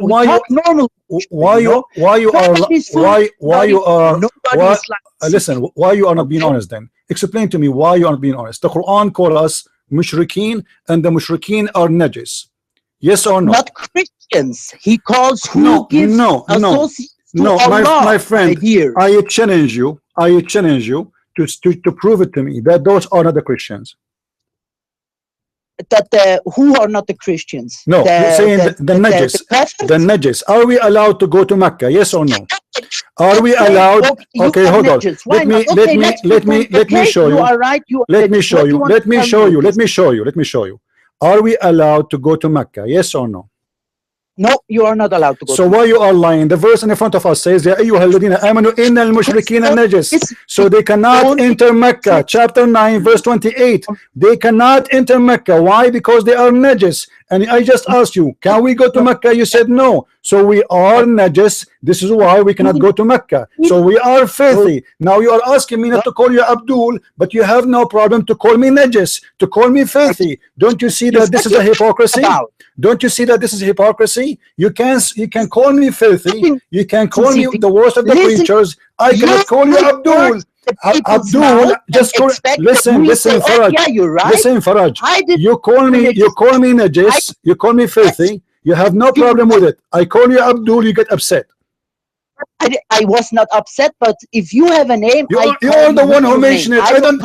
Do you think I know the name of the Muslims? What do you mean? If I know your name, I'm saying the Muslims. So Abdul is every Muslim. You're Abdul. I do not know your name. Let me ask you something. If you are invited to a listen, don't lie now. Okay, you call me to say what? We got you busted with the first one. We got you busted with the first one. The Islam considered the Christians. The Islam considered the Christians najis, filthy. We got you busted with the first one. What the second one? Okay, one moment. Why is when you talk is everything about I got you busted? Because I am here to get you busted. You see why? I am here to get Islam busted. And when you defend Islam, I will get you busted. So tell me why you call me. Street people talk in the way you do. No, Muhammad. Okay, hold on. I did not call you filthy. So I did not call you filthy as your prophet. He called us. So this is mean your prophet is a street person. I did not call you. The Bible calling people bad names too. That's no, not bad names. No, not bad names. As an example, I just called you liar because you are a liar, and I prove it. Everybody see in the screen. Everybody saw in the screen. I didn't lie. You asked me something. My friend. Listen, okay? I'm not calling you names. I'm describing who you are. You are a liar, and I just got you busted. Now, what is next? You want to say? Fine. Okay, let's go to the second point. Right. What you want to tell me with the point now? We call you najis. What you want to tell me with this? You are the one who asked me not to call you Abdul. You get insulted from Abdul, but you call me najis. Okay, let's say this point is finished. Okay, for me it's not finished because if you so why you are calling me? What do you want to say to me? What do you want to say to me? Go to the second point. What do you want to say to me? No, I don't. If you talk with somebody, if you're invited to a family as example, and you sit down, you don't call the people in Abdul or I don't know what. You call him by the name. Do you want me to call every Muslim by his name? I do not know their names. I am saying Abdul. Listen. What is the father of Muhammad name? What the name of Muhammad father? Abdullah. Is that his real name? I think so, yeah. What do you mean you think so? Muhammad father, he don't believe in Allah. So how his name is Abdullah, which means Abdul, but yet he don't believe in Allah. I said. How he don't believe in Allah, but his name is Abdul. Abdullah. Listen. Allah was even before. My friend, Muhammad, the question is very clear. The question is very clear. The question is very clear. Muhammad, he said his father will go to hellfire. If he said so, it will be true. All right. So he don't believe in Allah. Do he believe in Allah? The father of Muhammad? Yes. You just said he doesn't. He don't believe in Allah. Okay. So how his name is Abdullah then? How his name is Abdul, but he don't believe in Allah? Explain to me. Because even before Islam was established, Allah was a God. Yeah, Allah was the thank you. So Muhammad's father was a pagan man and he believed in Allah. So that's mean he is a pagan and Islam is a pagan religion. So Abdullah, he is a slave of the pagan God Allah. So Allah exists before Islam as the God for the pagan. Thank you very much. So Islam is a pagan religion. That's why your prophet, he taught you to kiss the black stone. Did you kiss the black stone? Did you kiss the black stone or not yet? Did you my friend, did you kiss the black stone or not yet? Mr. Faraj. came to it. Mr. Okay? Faraj, did you kiss the black stone? Yes or no? I didn't visit Mecca till now. Okay, why Muhammad kissed the black stone? So far I know, the black stone, when it fall on earth, it was white. You Okay, see, okay. and from the sins of humankind, it turned black. Okay, I don't know if this is allegorical or it is real, like real life, you know. But the black stone doesn't have any meaning, like it is holy or something. So why you kiss it? Why you kiss it then? Because Sayyidina Muhammad touched it. Okay, you know what? You know, let me tell you a story. Faraj, listen to me. Let me tell you a story. This is happening for me for real. I chatted with the website called, I think, Convert to Islam. I asked them the same question. I said, why the prophet he kissed the black stone? They said because it's holy. I said, why it's holy? They said because he kissed it. And this is what you're saying now. Why the prophet kissed the black stone? Because it's holy. And why it's holy? Because he kissed it. So why he kissed it? Why he kissed it? Why he kissed it? Why he kissed it? Why he kissed it? My friend, my friend, why he kissed it? Why? Listen, if you are not pagan, why your prophet asking you to be following him blindly and to kiss a black stone? Look. When Islam was established in Saudi Arabia, had to convince the people who lived there, right, to accept Islam. You know? So we like. Had to wait a moment. Let me finish. Let me finish. I let you finish. Let me finish. So he took some rites who were performed before Islam was established and cooperated them into modern Islam, so that the people who lived at the time of Prophet Sayyidina Muhammad could follow him and accept Islam. So you are saying that he was a hypocrite, lying to them, making them believe that he liked what they like. So he did kiss the black stone just to make them to believe in him. Thank you very much for saying that. So Muhammad was a false prophet. Was spilled from Abraham. My friend, it doesn't matter. It doesn't matter. You just said. I ask you. Why he kissed the black stone? Why he kissed the black stone? Why he kissed the black? The question was why he kissed the black stone. You said because he wanted people to believe in him. That's what you said. Who is the one who you wanted to believe in him? Because they are pagans. Okay, listen. It's important. Okay, listen. You said that the black stone is not holy. Is that correct? Correct, yes. Okay, I have a hadith in front of me, and this is Sahih hadith. It says that the prophet said, I heard the messenger of Allah saying, touching them, which mean the two corners, the black stone and the Yemeni corner, if whoever touch them and go around them 7 times, Allah will erase their sin. Why? Yes, but it's not because he touched the stone itself. No, it says he said no. He said whoever touched them, my friend. Read. I have it in the screen. Faraj. I have the hadith in front of me in the screen. It says whoever touched them. The hadith is wonderful. Okay, listen. It says. Let me read for you. Let me read for you word by word. Let me read for you word by word. Hold on. He said, Allah, messenger of Allah said, touching them erase the sin. Do you see it in the screen? Touching them erase the sin. Okay, why if you touch a stone is going to erase the sin? You just said it is not holy. That's like when Christians had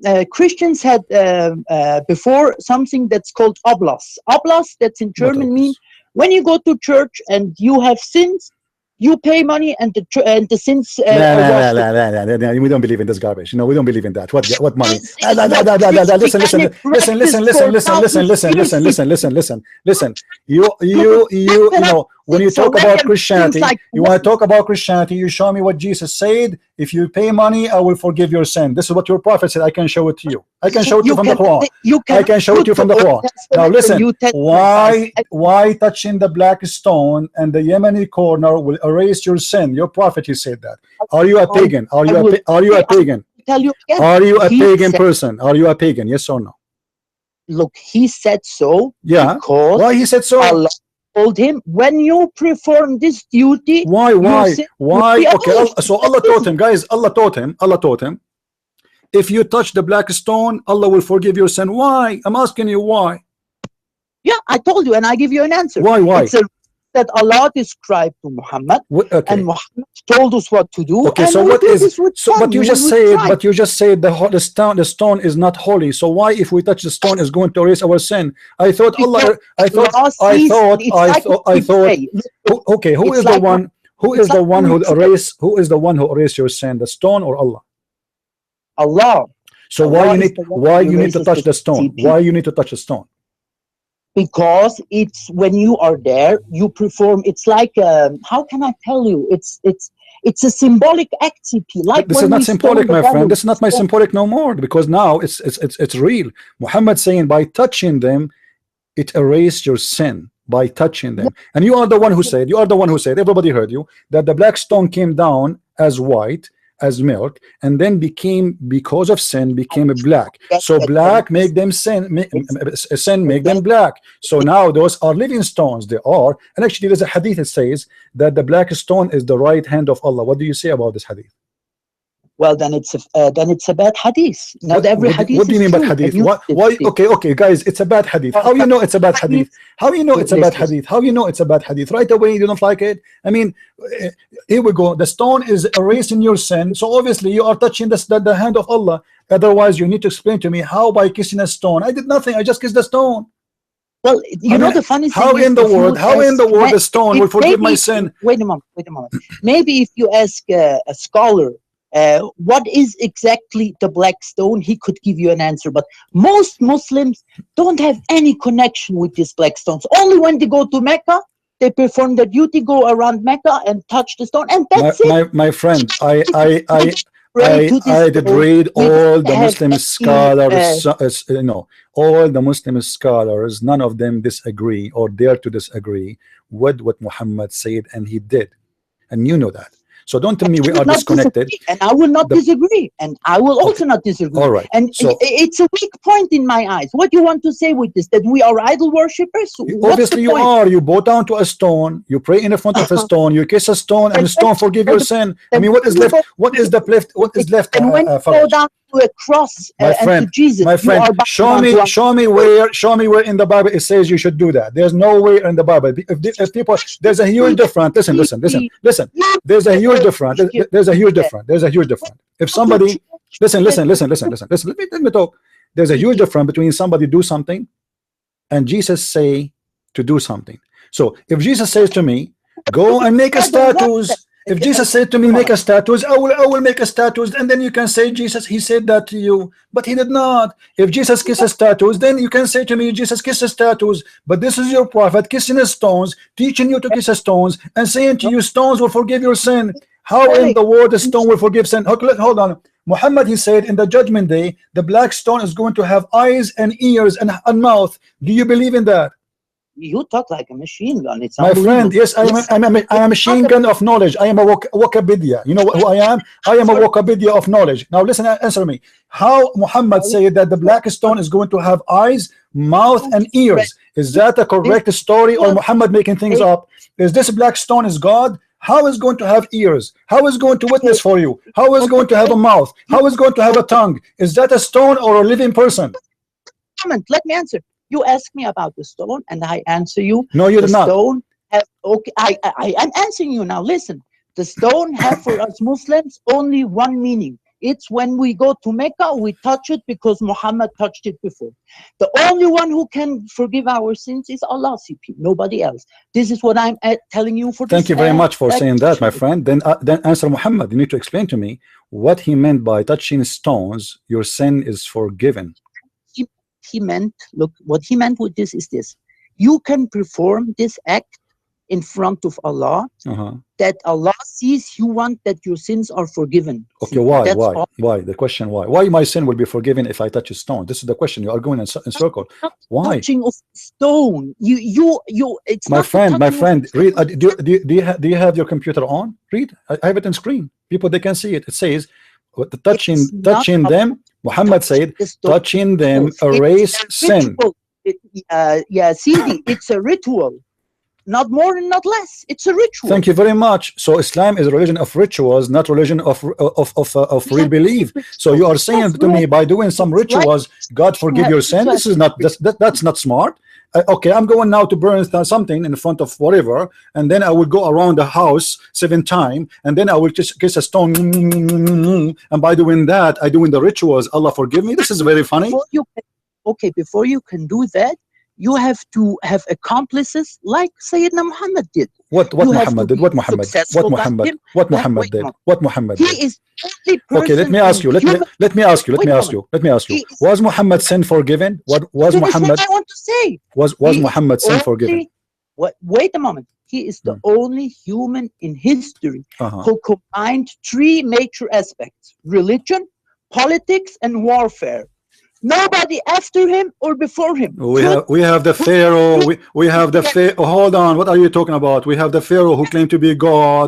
He have an army. He killed people. He raped women. He enslaved women, exactly like your prophet. And many kings who claim to be God, they did the same. They claim to be gods. They kill people. They go in war, and they claim that they are speaking to God. So what are you talking about, my friend? Now let me ask you: was your prophet's sin forgiven? Yes or no? Was his sin forgiven or not? Sin. Who sinned? Muhammad. Was his sin? Was his sin forgiven? Yes, yes, of course. Muhammad is. So why Allah he said to him, pray to Allah to forgive your sin? Because he was a mere human, CP. But you say okay, but no, okay, no, hold on, okay, huh? The Quran says clearly, ask Allah to forgive your sin, not your sin is forgiven. What do you mean with that? Which means it's possible. Maybe the Quran says, let us go. Everybody read with me. Chapter 48, verse number 2.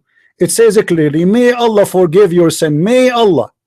So it's not guaranteed. Okay, how you say to me Muhammad is a prophet? How you say to me he is a wonderful man? How you say if you touch the black stone your sin will be erased? And he himself, he don't have a guaranteed forgiveness of sin. So what do you mean may Allah forgive your sin? How this can happen? Look.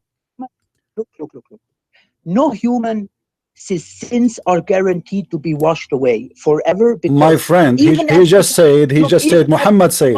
I just showed you what Muhammad said. If you touch, listen one moment. Even after you go to Mecca and touch the stone, you go back to your normal life, and you will have sins again. You know. Okay, you so Muhammad touched the stone. Okay, listen. You are the one who said Muhammad is the only one. He is the best. He accomplished whatever. So Muhammad is the highest example for you. Is Muhammad the highest example for you? Yes or no? For me, yes, and for all Muslims, of course. Okay, so how the Quran says to him, may Allah forgive your sin. May Allah. Yeah, because Allah is the only one who can forgive sins. Okay, is it guaranteed? Is it guaranteed? Listen. Is it guaranteed? Is it guaranteed that Muhammad will go to heaven? No. Will I go to heaven or will I go to? Okay, but is Muhammad going to go to heaven or to hell? Inshallah, he will go to heaven. What do you mean, inshallah? Is it guaranteed or no? Look, there is no guarantee for anything in life. I know you Christians say because Jesus washed so away you don't guarantee that Allah, if you believe in him and you do is the same as Muhammad. If Muhammad himself, there's no guarantee for him to go to heaven. So how you believe in Allah? Look. There is no guarantee because you have to try to live a good life, CP. What good life? What good life? This is not what your prophet said. This is not what your prophet said. If you live a good life, still you will go to hell. Do you want to show you? Sorry, what? If you live a good life, still you will go to hell. That's what your prophet said. Well, it's not that easy. It's not that easy. My friend, this is not the question. This is not the question. My friend, listen carefully. Faraj, listen carefully. Listen carefully. This is not what we are talking about. You said to me, if you live a good life, you will go to heaven. Is that correct? Are you sure? Sorry? If you live a good life, which means if you are a good Muslim, you will go to heaven. Is that correct? If I live as a good Muslim, I will go to heaven. Yes or no? Inshallah, yes. Don't tell me inshallah, yes or no? Yes. Okay, thank you. Yes. Thank you. You're a prophet. He did not say that. Your prophet, he said the opposite. He said that a person of you will do the work of people of heaven until there is a distance between him, of a cubit between him and heaven. And then what Allah he wrote for him in his destiny will take over, and he will start doing the act of hellfire, and he'll go to hellfire. So your work, it doesn't count in Islam. It is what Allah He wrote for you at the end of the day is going to take over. So why you are lying to yourself and lying to us and fooling everybody, saying if I do the good work I will go to heaven? It's in front of me. It says a person of you, if he do the good work of people of heaven, even he is almost in the front of heaven, a distance of 1.5 cubits between him and heaven. Almost he is getting there. He is getting to the door. He will open the door, and bingo, right now what is written by Allah is going to take over, and now he is going to be going to hellfire. What kind of religion this religion is? Listen, don't speak in Arabic. Don't talk about women. I will show you that Muhammad is the one who like a woman. Don't insult me. You're a prophet. He used to piss like a woman. He used to put eyeliner. He said, I never received Quran except in the women clothes. You're a prophet. He pissed as a woman. He never pisses standing. You're a prophet. He act as a woman. He kissed men between their bellies. And you are talking about women. Shame on you. Don't change the topic. Okay. Let me answer. You said our prophet pissed like a woman, right? Don't change the topic first. Let's finish the first one. You start insulting me, says you are talking like women. Women, they are better than your prophet. Well, look, if you think so, it's fine. It's your. We can prove it. We can prove it. We can prove it. But let's finish this one. How he say that what is written by Allah will take over? You just told me a lie. You just told me a lie about Islam. You told me that if you live a good life as a Muslim, you will go to heaven, inshallah. Here Muhammad saying the opposite, saying that a person of you will do the work of Allah. He will do the deeds of Muslims. He almost go into paradise, almost there in the door. And then what is written by Allah will take over. Why you don't answer me? From where you have this information? Is this a hadith? It's in front of me. It's in front of me in the screen. It's in front of me. It is a hadith. Yes, it's a hadith. It's a sahih hadith. It is a sahih hadith. Look what he said. Let me read for you in Arabic. Let me read for you in Arabic. I will read for you in English. In Arabic, please. All right.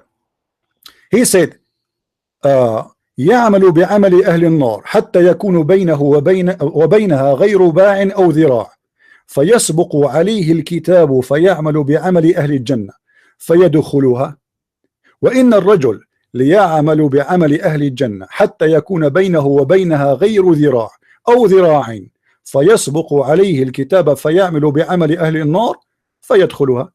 So you didn't understand. Wait. You didn't understand hadith from the beginning. Okay, explain. And you're touting blah blah blah. Explain. Go ahead. Okay, explain to us. Look.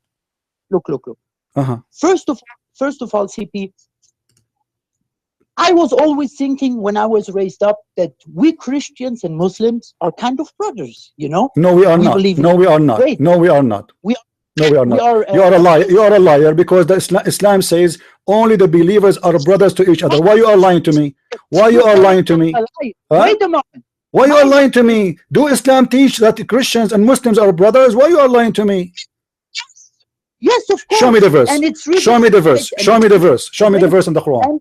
Show me the verse in the Quran. The Quran. Let me show you. Let me get you busted. You see, you jump from a branch to branch like a monkey. The Quran in chapter 9 verse 23 says you cannot even take your brother, who is your brother and your father from your blood, to be a friend. And now you are telling me Christians and Muslims are brothers. Why you are lying? The Quran chapter 5 verse number 51 says take not the Quran. Listen. You are a liar and you have no shame. The Quran chapter 5 verse 51 says take not Christians and Jews as a friends. Okay, wait a minute. Yes or no? Yes or no? Yes or no? Yes or no? Yes or no? Does the Quran in chapter 5 verse 51 says take not Christians and Jews as a friends? Yes or no? Awliya, not friends. So what awliya mean? What awliya mean? Awliya means is a protector. That means so you cannot accept the police in Germany to be your protectors, right? They are your enemy. Why they they cannot be a protector? It's not police. It's not police. Who is the police? Who is the police in Germany? They are Christians too, right? You're fine. Okay, let me show you. Let me show you in front of everybody that you are a liar and you have no dignity when you speak about your religion. This is the Quran in front of me. Everybody will read, and we will see the Muslim translation. The Muslims the translation, my friend, not my translation. I'm not going to read for you my translation, so you will not say he is making things up. This is Yusuf Ali. He is a big scholar for you Muslims. Look what he's saying. Look what he's saying. Look what he's saying. Look, this is your Muslim translation. Oh, who you believe. Take not the Jews and the Christians for your friends and protectors. What is your answer? See, protectors. Friend is a wrong translation. Okay, what is that? Okay, hold on. What is a scholar you approve? What is a scholar you approve? I will open it even in Arabic and get you busted. Name for me a scholar. Name for me a scholar you approve, even in Arabic. I will get you busted right now, again and again. Give me a scholar you agree with. Who is busting himself? Give me a scholar. If you are truthful, give me a name of a scholar he agree with you about the interpretation of this verse, that it does not mean a friend. Parents teach you to talk with does not you see, don't tell me about, don't talk about my parents. Respect your parents. Respect your parents. Don't mention my parents. Don't mention my parents. My parents, don't mention my parents. Leave your parents alone and my parents alone, and let us speak man to man. Don't be like, you see, you are talking about women in the street. You said you are talking like women in the street. You are starting now. Listen, give me a name of a scholar you approve to explain this verse. I don't have to. I know the verse. What do you mean you don't have? What do you mean you don't have? What do you mean the scholar? Even this, you cannot find one scholar agree with you. You cannot find one Muslim scholar between all the Muslim scholars agree with you to explain the verse for us. That is a clear sign of hypocrisy and lying. You are getting busted again and again. So which topic you want me to get you busted? I'm getting busted. I'm getting you busted all over. You don't even dare to show me one verse. Okay, what about the chapter 9 verse 23? Wait, you want what to about show us what about the chapter 9? What about the chapter 9? Listen, Faraj. What about the chapter 9? I have a question. I like, because your knowledge is amazing, and I'm really astonished by your knowledge. In chapter 9, verse number 23, it says, "Take not your brothers and father as a friends." Your brother. Yeah. Okay. Oh, hold on. Explain to me how you cannot take your brother and your father. Listen. Who are they? Your brother and your father for you as a Muslim. Your brother and your father. Your father is your protector in our culture. Okay, Abdul. Listen. يا أيها الذين آمنوا لا تتخذوا آباءكم وإخوانكم أولياء. What awliya mean? As protectors. Why they can? Why your brother and your father, you have no relationship with them? Wait, how? What do you mean? I have no relationship with them? Because it says, and the one who have relationship with them, he is one of them. He's a kafir. If you have a relationship with a kafir, you are a kafir. With your father and your brother, even your father and your brother, if you have a relationship with them, you are a kafir. If they are kuffar or if they are Muslimin like you. My friend, what's wrong with you? Those are people who don't believe in Allah, but they are your brother and your father. Okay. Are you allowed to have a friendship with them? Yes or no? I don't. Friendship. What do you mean with friendship? To be friends. Can you have them as a friends? Yes or no? I will not go with them eating, but if I see them and they talk with me, I will talk with them normally. Okay, so what the Quran says, you cannot take them as a friends. Oh, fine. What do you mean fine? This is your father and your brother. This is your father and your brother. Why? So why you are saying to me the Christian and we thought we are brothers, if you cannot even take your brother as a friend? Wait, that's another situation. Another situation. In chapter 5, verse 51, it's the same situation. It says there clearly, take not the Christians and Jews as a friends. Let me explain. If you have a father and he is Christian or Hindu or whatever, yeah. Now I will get Muslim, there will be problems between us too. That's normal. So he will tell me why you want to get Muslim. Please stay Hindu, please stay Jew or whatever. Aren't you not Hindu? Are you not Hindu? I'm not Hindu. No. Are you sure? Because the Hindu, they kiss a black stone too. Well, fine, okay. No. I'm asking you. Obviously, you're a Hindu because the Hindus, they have the Shiva stone, which is the private part stone, and the black stone is the vagina stone. Can you explain to me why the black stone looked like the vagina? Because the black stone was broken in 2 CP and it was repaired. What does have to do? Okay, so we repair it. We make it in the shape of a vagina. You are saying So it was in the shape of a penis before? It was in the shape of what? It was in the shape of what before, and it became in the shape of a vagina today. That's what you are saying. But before it was not. What was the shape of the black stone before? And they had to make something to fix it, and it have to enclose the whole object. First of all, the black stone is not two pieces, and you are ignorant. The black stone is eight. The black stone is eight pieces. Let me ask you a question. How the black stone broke? It was in a war. Okay, when, how it broke? Muslims attacked Mecca, and it was destroyed in this war. Who? And it was taken away from. Who is the one who destroyed? Are you saying the Muslim did destroy the Kaaba?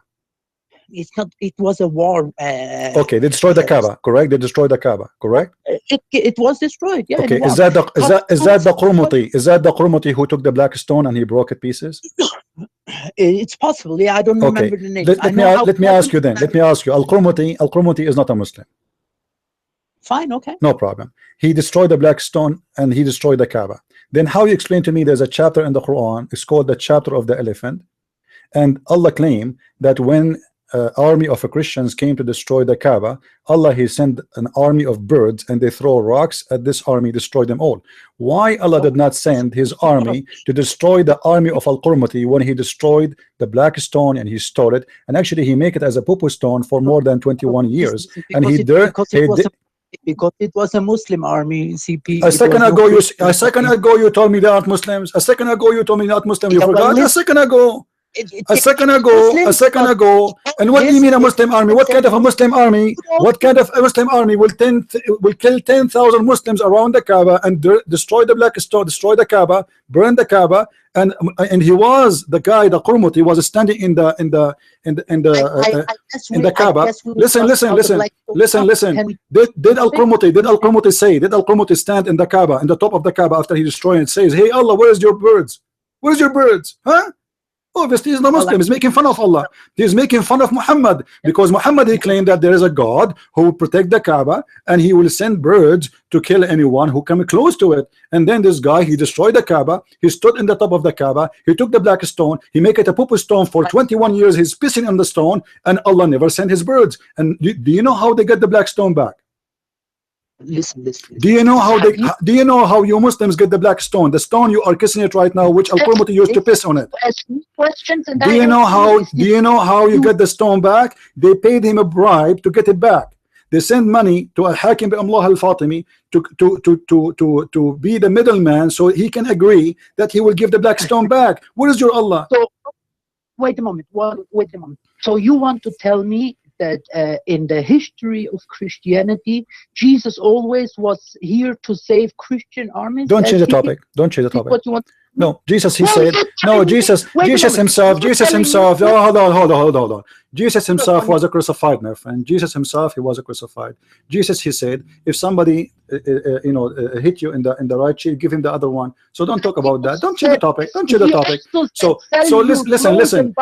How come that you and the Hindus, both of you share a stone? Okay, you see. Listen. You are trying to run away from the topic. We got you busted again and again. So you cannot be a friend to your father. You cannot be a friend to your brother. But yet you want to lie to me. Says we Christians and Muslims are friends. We are not. You want to lie to us. To say that a Muslim he can take a Christian as a friend when you are not allowed to do that. Okay, let me ask you a question. Are you allowed to lie?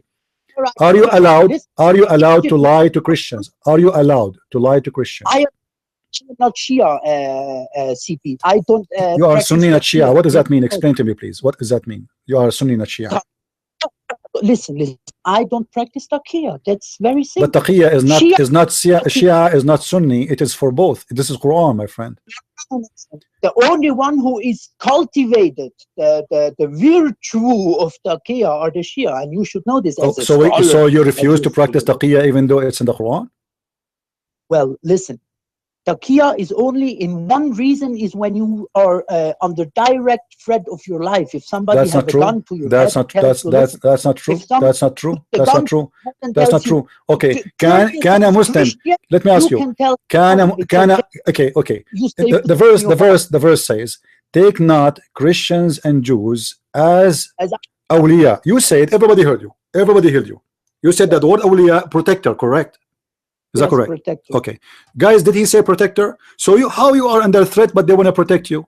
So in the chapter in front of us, it says, take not, the believer should not take the kafirin as a protectors, but you are saying to me under threat, only under threat you can lie. But in that verse it says those are people who they are kuffar, they want to protect you. So how you are under threat but they want to protect you? But what you're talking about? The verse we are talking about, the taqiyya. I don't get your point. What you want to say with My friend, I asked you what awliya mean. You said awliya mean protectors. Okay, thank you very much. And now you are saying to me that taqiyya is only allowed if you are under threat. But those are protectors. Those are protectors. Listen. Those are protectors. So how somebody is protecting you, he is a threat? Well, you will not. If a Christian, what? I lost you. I'm not hearing. I told you, you cannot take a Christian as awliya and tell him afterwards and perform taqiyya on him. You will perform taqiyya on him when. But my friend, this is the same verse. This is the same verse. Says take them not as awliya, but you can lie to them.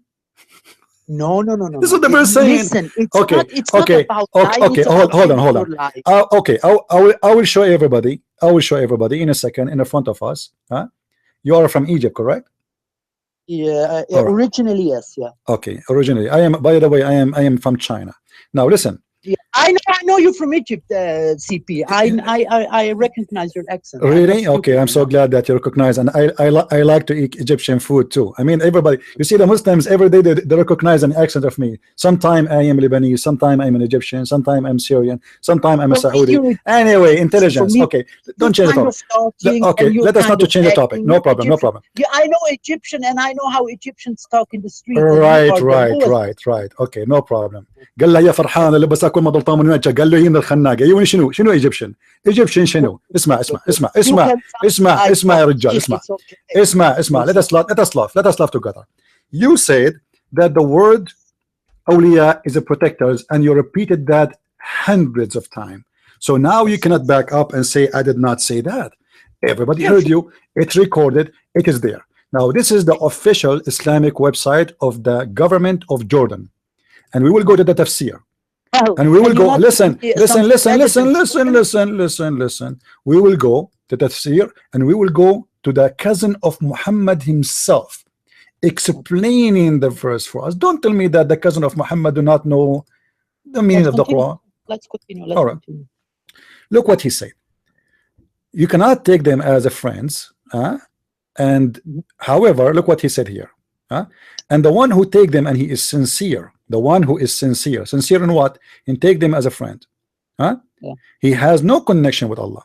He has no honor with Allah. He had no mercy, no protection from Allah, which means he will be killed if he is sincere, unless it be that you guard yourself against them, save yourself from them by speaking, by taking as it were security, saving yourself from them by speaking in a friendly way toward them, while your heart dislike this.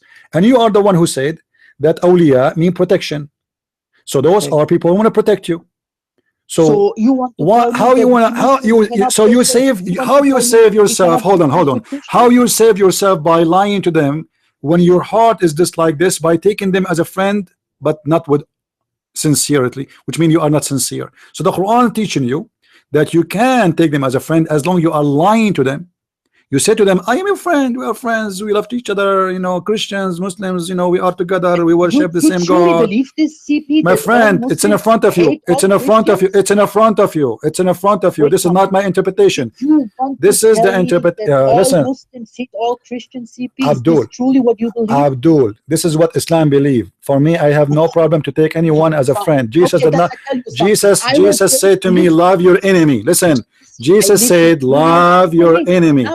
Your Quran said to you, you cannot take your brother, your father as a friend. Your Quran saying to you, you are allowed to lie to me, speak in a friendly way, while your heart is like this. Do you know what the Bible says about this? One second. Do you know what the Bible says about that? I was The raised, Bible says, the Bible, let me read for you this verse. This verse, I love it. This verse, my friend, this verse, I love it. Don't you want to read for you a verse from the Bible? My Bible says about you as a Muslim and about your prophet, about your religion. He said the following: you are of your father the devil, and the lust of your father you will do. And this is why you are teaching people to lie to us, saying that you are friend to us, but your heart is just like this. Now you made your point, right? You made your point that Muslims lie to Christians. I did not make a point. I prove it. I did prove it. Okay, wait a moment. Then I ask you this. I was raised in Islam. I was born in Islam, and I have many family members who are Muslims in Egypt and in the place I live. And never ever, CP, one of them told me, don't take Christians as friends. So what? That's mean you have a good family, my friend. That's mean your family are good people. Listen. Okay, you are just telling me that your mother is a good person and your father is a good person. That's all. But Islam teaching you this. I'm talking about Islam, not about your family. But Faraj, Listen. Are we here to talk about your family or my family, or talking about the Islam teaching? It's how Muslims get raised. No, most of you Muslims, you have no idea. Most of you Muslims have no idea. If you know what Islam is about, you will not be a Muslim for a second. This is why you Muslims, you know, I don't know if you are lying to me or not, because I don't believe you, because you did lie to me already many times and I get you busted. So now if you say to me, my parents never said that to me, how I know this is true? How I know that this is true? Okay, how come your parents do not know that when the Quran in front of you? I lied to you in what, CP? You asked in everything from the beginning until now. Everything you said, I got you busted with it. It's recorded. You can watch it later. Now let me ask you. Your parents never. Your parents. Okay, let me ask you. Be honest with me. Let me ask you. Be honest with me. Your parents, they never heard a Sha'rawi in Egypt. Listen, Sha'rawi is Sufi. If you know exactly. Okay, hold on. Your parents, they never read the books of Tafsir Ibn Abbas or Al-Jalalain or Al-Qurtubi. You know damn well that most Muslims don't know this book. So why you are telling me? So why you are telling me? Why you are telling me those are Muslims? Those are Muslims by birth. I'm talking about Islam. Listen. So what you are saying to me? My parents, they do not know anything about Islam. This is why they taught me you can be a friend to the Christian. Thank you very much. But if they read those books, they will know that Islam teaching you the opposite. Listen. Most of these books were created way after Islam was. I'm reading Quran. Even Sahih Muslim, you know this. 200 years after the establishment of Islam. Who knows which hadith is really a true hadith or not? Even with the chains of narration. Okay, let me ask you. Okay. So okay. Let me ask you. The Quran, is the Quran a true book or not? Yeah, sure it is. All right. Does the Quran teach you to kill the Christians? Not every Christian, CP. Some Christians only, like the unbelievers, you know, and it's in wartime. Who is the Christian? Okay, who is the Christians the Quran teach you to kill? Who is the Christians Quran teach you to kill? Well, at the time of Sayyidina Muhammad, there were already Christians and Nasara. I know. Okay, why he wanna kill them? Why he wanted to kill them? Because many people attacked him. And okay, name for me one Christian. No, name for me one Christian that attacked Muhammad. Name for me one Christian that attacked Muhammad. One Christian by himself who attacked him? Any name, any famous name. Who is the Christian that attacked Muhammad? Who? Well, I cannot tell you one name, but there was. You cannot tell me one name. Okay, let me ask you. Did your prophet, he said, attack the Christians so you can get the blondie girls? What? Attack the Christians, attack the Romans so we can get the blondie girls? Oh, that's bullshit. Okay, bullshit. I agree, it's a bullshit. This is what your prophet said. This is why it's bullshit. I agree. Thank you very much for saying that. This is bullshit. Yeah. You're right. Yeah. Now listen. What if I show it to you in front of you in the screen right now as we speak? What you would do? It's like if I hold on. Okay, hold on. Okay, shouldn't you challenge me? Shouldn't you challenge me to show you? To show you what? To show me what? To show you that your prophet, he said that. Why you don't challenge me? Yes. This is hadith? Yeah. Let's show me. Let's tell me this hadith. Okay, here we go. It was narrated by who? Hold on. I'm just getting it for you. Yeah, fine. and I will show it to you on the screen. So you can read with me. All right. This is Tafsir al-Tabari. Can we, by the way, after we finish, I don't hear you. I don't hear you. Speak. What? do you record this whole This is Tafsir al-Tabari. discussion? Can you send me a copy of it? Okay, hold on.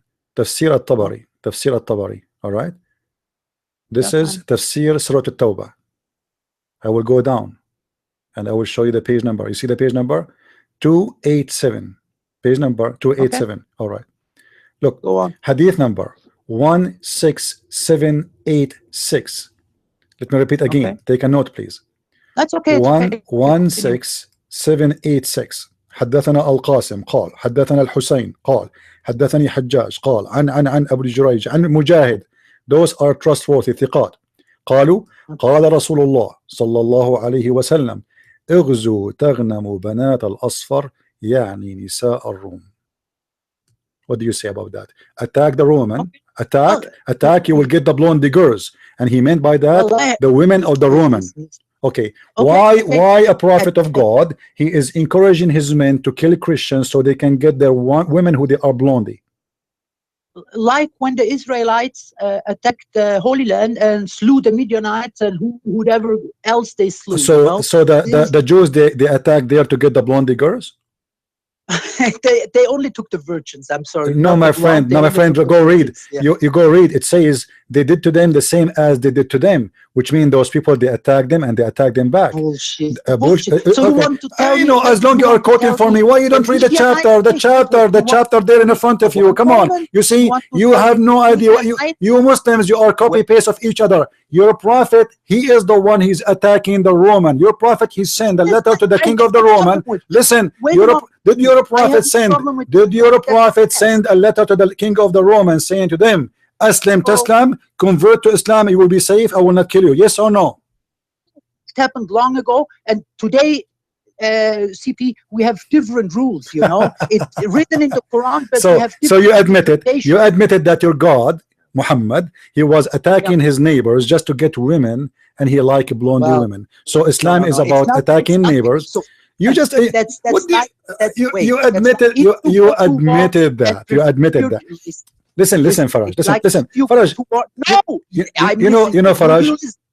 Faraj, I will give you a chance. I will give you a chance to do something different. You see, we have, since we start talking, that everybody is like as if we have a fight. So I'm going to listen to you, and I will give you 3 minutes to give me a reason for anyone to be a Muslim. And I warn you, everything you say after you finish your 3 minutes, you will be sorry for it. So think carefully. Okay, 3 minutes, guys. I'm giving a chance to this Muslim to give us a reason. Hold on, don't talk yet. Hold on, Faraj. I'll give you 3 minutes. Just wait. People, listen. Be my witness. I'm asking you to think carefully and to be smart. 3 minutes to give me a reason for anyone to be a Muslim. So you need to give me the best of the reasons.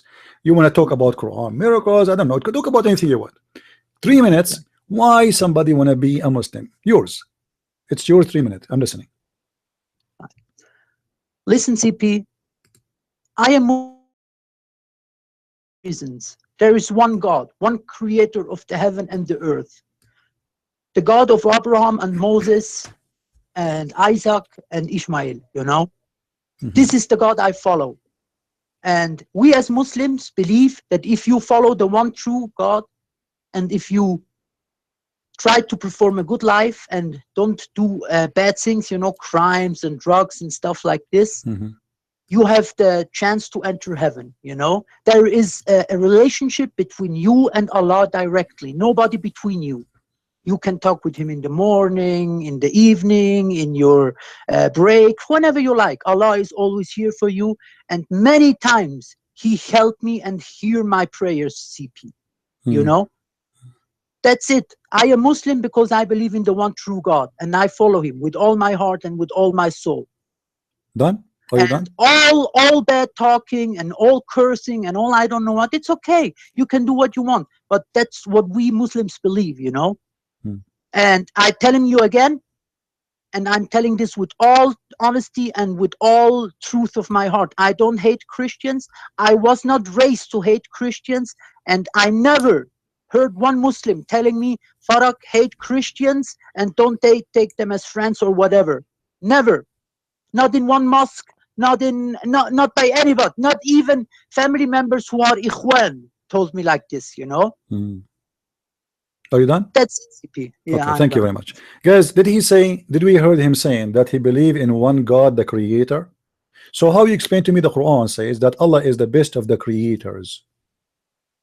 What the best of the creators? What do you mean? Allah is the best of the creators in the Quran. Creator, he's the best no, creator. Creators. He did not say creator. How it's spelled in Arabic? Al-Khaliqeen. The best of the creators. What do you want to tell me with this? And I tell you, okay, if you are a Muslim, thank you very much. We will go to that one and we will laugh at it too, because قُلْ هُوَ اللَّهُ أَحَدٍ in Arabic means say Allah is one of. Ahad is not mean wahid. And you speak Arabic and I speak Arabic. So your God Allah need to be sent to school. In chapter 37 verse number 125 it says, أَتَدْعُونَ بَعْلًا وَتَذْرُونَ أَحْسَنَ الْخَالِقِينَ. Are you going to seek Baal, pray to Baal, and forsake the best of the creators? You told me that Allah is the creator. So how he say he is the best of the creators if there's only one creator? Listen. Maybe what this wants to say is that people before Allah had many gods. You know, they prayed to this God, friend, to that my friend. God, No, this not maybe. This it says false gods. It says it clearly. It says it clearly. He is the best. God. What do you mean maybe? Allah is talking here. Allah is the best of the creators. Okay, Allah is the best of the Okay, Allah is the best of the creators. How many creators there is? Well, listen, no Muslims believe there is more than one creator. Okay, so are you saying to me that Allah did lie when he said he is the best of the creators? No, but so how he can be the best of the creators if there's no other creators? If I say I am the best student in school, and later you find out that I am the only student in school, no Muslim believe in more than one creator. It doesn't matter. I'm asking you, is that a mistake in the Quran then? When he say he is the best of the creators, but there's no creators. Okay, Allah saying he is the best, he is lying to us. When Allah he says he is the best of the creators, was he lying or making a true statement? Look, whatever Allah says, it's true, and he have his reasons to say whatever he says. What do you mean reason? Give me the reason. What reason? This guy obviously maybe he's drunk. How he say he is the best of the creators, but he is not. But there's no creators. Okay, how I say? Listen, if I say to you my TV is the best TV, but then later you learn that there's only one TV, which is the one in my bedroom in the whole world, that's mean I'm lying. If you say my car is the best car, and then we find if you say, listen, Faraj, hold on. If you say my donkey is the best donkey in Egypt, and then we find that in Egypt everybody have donkey. So what does that mean? You are lying. I'm going to answer you again. We believe only in one God. We don't. So why he says he is the best of the creators? Who is the other creator then? You understand? You don't understand this verse, right? That's that. Explain. I'm asking you. I'm asking you, Faraj. I'm asking you how he say is the best of the creator. If there's no creator, that's mean he's lying. If I say I am the best. Listen. If I say I am the best student in the country, and the whole country have only one student, isn't it a lie? What's your point? You don't say the word best unless there's others like you. So Allah is the best of who? Allah is the best of who here? What is the word to compare to? The creators. So when Allah he says he is the best of the creators, he compared himself to who? Do you know in this verse he's comparing himself to who? To who? To Baal. Do you know who's Baal? Come on. Yeah, I know who is Baal. Okay. But stop it. So Allah he is saying but he is better than Baal. Is that correct? He's a million times better than Baal. Sure, okay. He's a million times better than any false But he says he is the best and best than Baal in what exactly? In everything. No. He said why? No. He mentioned one thing. He is the best than Baal in one thing. And the verse says in creators. So he is the best of the creators. So Baal is a creator and Allah is a creator. You're the first person in history that interprets this verse like this, CP. I never heard this interpretation before. I'm That's not. I'm not ridiculous. giving you interpretation. Allah is saying He is the best of the creators. Okay, listen. Yeah, Do but you- it's only your okay, interpretation. are you the best? Are you the best at work? Let us say yes. When you say I am the best between all the employees at work, it's mean you are the same as the rest of the employees, correct? But you are the best. Is that correct? I don't get. Okay. If let us say you are a teacher. Let us say you are a teacher. Okay, and then you say I am the best teacher. That's mean there's No. many teachers. No. There's many teachers right away automatically. There's many teachers, but you are the best between them. Do you agree? Whatever. What you want to say? No. Do you agree or You not? get Say yes or no. If you say I am the best Well- teacher, that means there's many teachers and you are just one of them, but you are better than them, correct? Could you get to the point, please? Make it I'm short. asking you, do you agree or not? I don't agree. Why you don't agree? So how you say I'm the best? How you say I am the best teacher if there's no other teachers? Listen. You're jumping around the word and try to make it mean something that it doesn't. Okay, let me mean. ask you. That's it. Let me ask you. Let me ask you. Allah asked you to Yeah. worship someone. He do what? What is the requirement for a person to be follow? To be what? To be worshipped according to Islam. A person is never worshipped in Islam, CP. Well, Allah is a person. No, Allah is no person. Are you Allah sure? is God. Okay, so how Muhammad is said that your God Allah is not our, He is not one-eyed. How many eyes your God Allah have? Now you will get to this point, and you will say the Masih al-Dajjal has one leg, and I don't know what. That's all nonsense, CP. So- we all know God has no. Are you saying your body, prophet? Are you and saying your God prophet he no is okay? physical Are you object, know? insulting Muhammad saying that this does not make sense because the one who came with the story It's of the Dajjal? allegorical. You What? have to understand this. No. allegorical. It's not, Let me read for you. No, let it's me not read for you. Let me read for you. it's This is a written. sahih. Listen. This is sahih hadith in front of your eyes. Your Wow. God, your prophet, he said, إني أحدثكم عن الدجال حتى خشيت أن لا تعقلوا إن المسيح الدجال رجل قصير أفحج جعد أعور مطموس العين ليس بناتئ ولا جحراء فإن ألبس عليكم فاعلموا أن ربكم ليس بأعور. Let us translate. You should know. Let us make it short. You should know that your God is not one-eyed, huh? But how he started, he said, the Antichrist. I'm afraid that you will be confused. Confused about what? Confused about Allah and the Antichrist. Who is the Antichrist? Antichrist is a man. He's a man. Well, listen. The Antichrist can perform miracles, and he can show No many problem. things. But he is talking about the look. He's not talking about miracles. He never mentioned the word miracle. He is talking about the look. You should know. We all know. You should know. Okay. So based in the hadith, your God Allah is a short. He have a curly hair. He's fat. Yeah. He have a big ass. Now again, I will tell you, not but every listen, hadith is true. My friend, And it's a not every sahih. It's a hadith sahih. Read with me. Guys, does it say in the screen that this hadith is sahih? Everybody can see it. Sahih. But even if the hadith, It is sahih. The meaning of it can be allegorical. No, he's and you talking know about he's talking about the look and the shape and the hair. What allegorical? Okay, what is the metaphorical of what the metaphorical of a hair? Like when, This is a guy. The Masih ad-Dajjal. It's like Al-Masih ad-Dajjal is a man. Is he a man or not? He have a hair. He have eyes. It's like okay. So why he is comparing the ass of this man? Why your prophet comparing the ass of this man to the ass of Allah if Allah has no ass? Why he's comparing the hair of this man if Allah have no hair? Why he's comparing the eyes of this man if Allah have no eyes? You gave your point. Let me give me my point.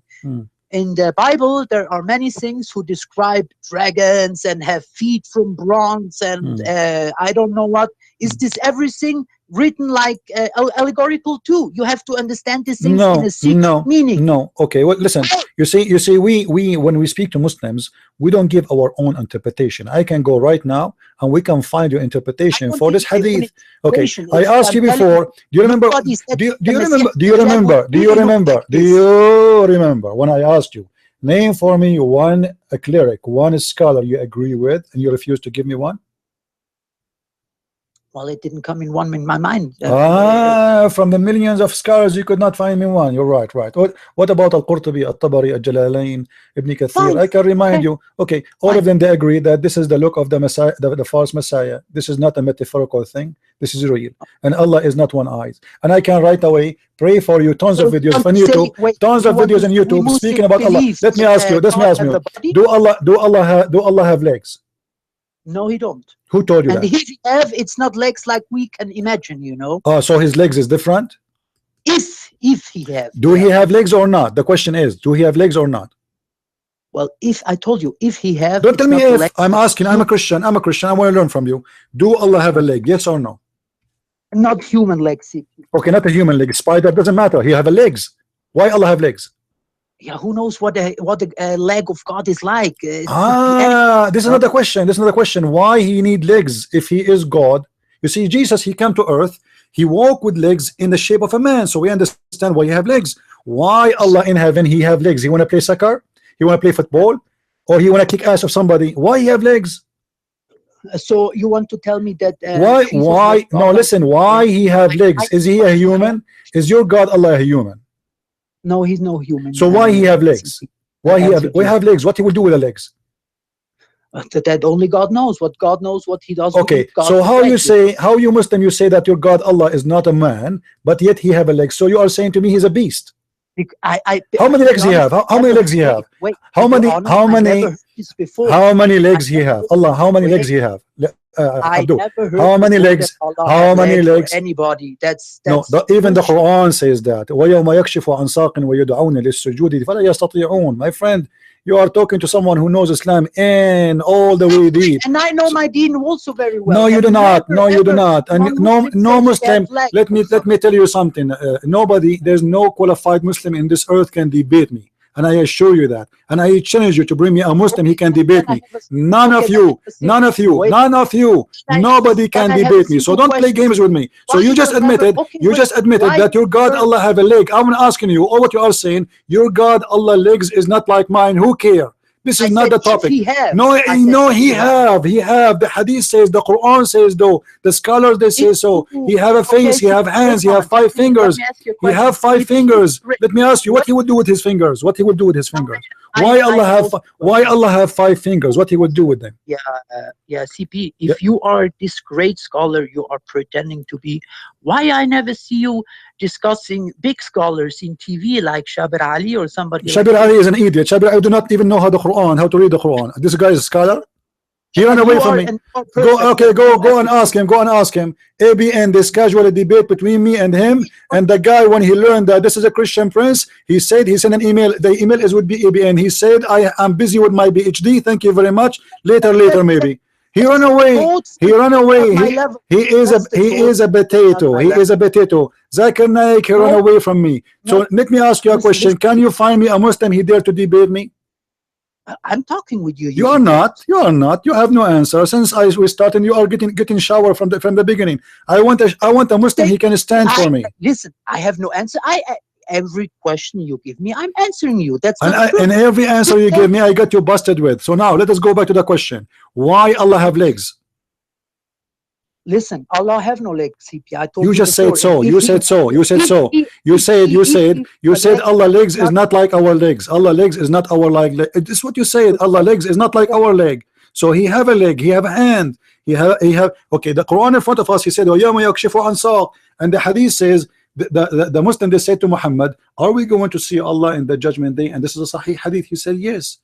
They said, "How we will see him?" To make the Hadith short, it's long. He said, how we will recognize him? He said, Allah will come to you in an image different from the image which you know, in a shape different from the shape which you know.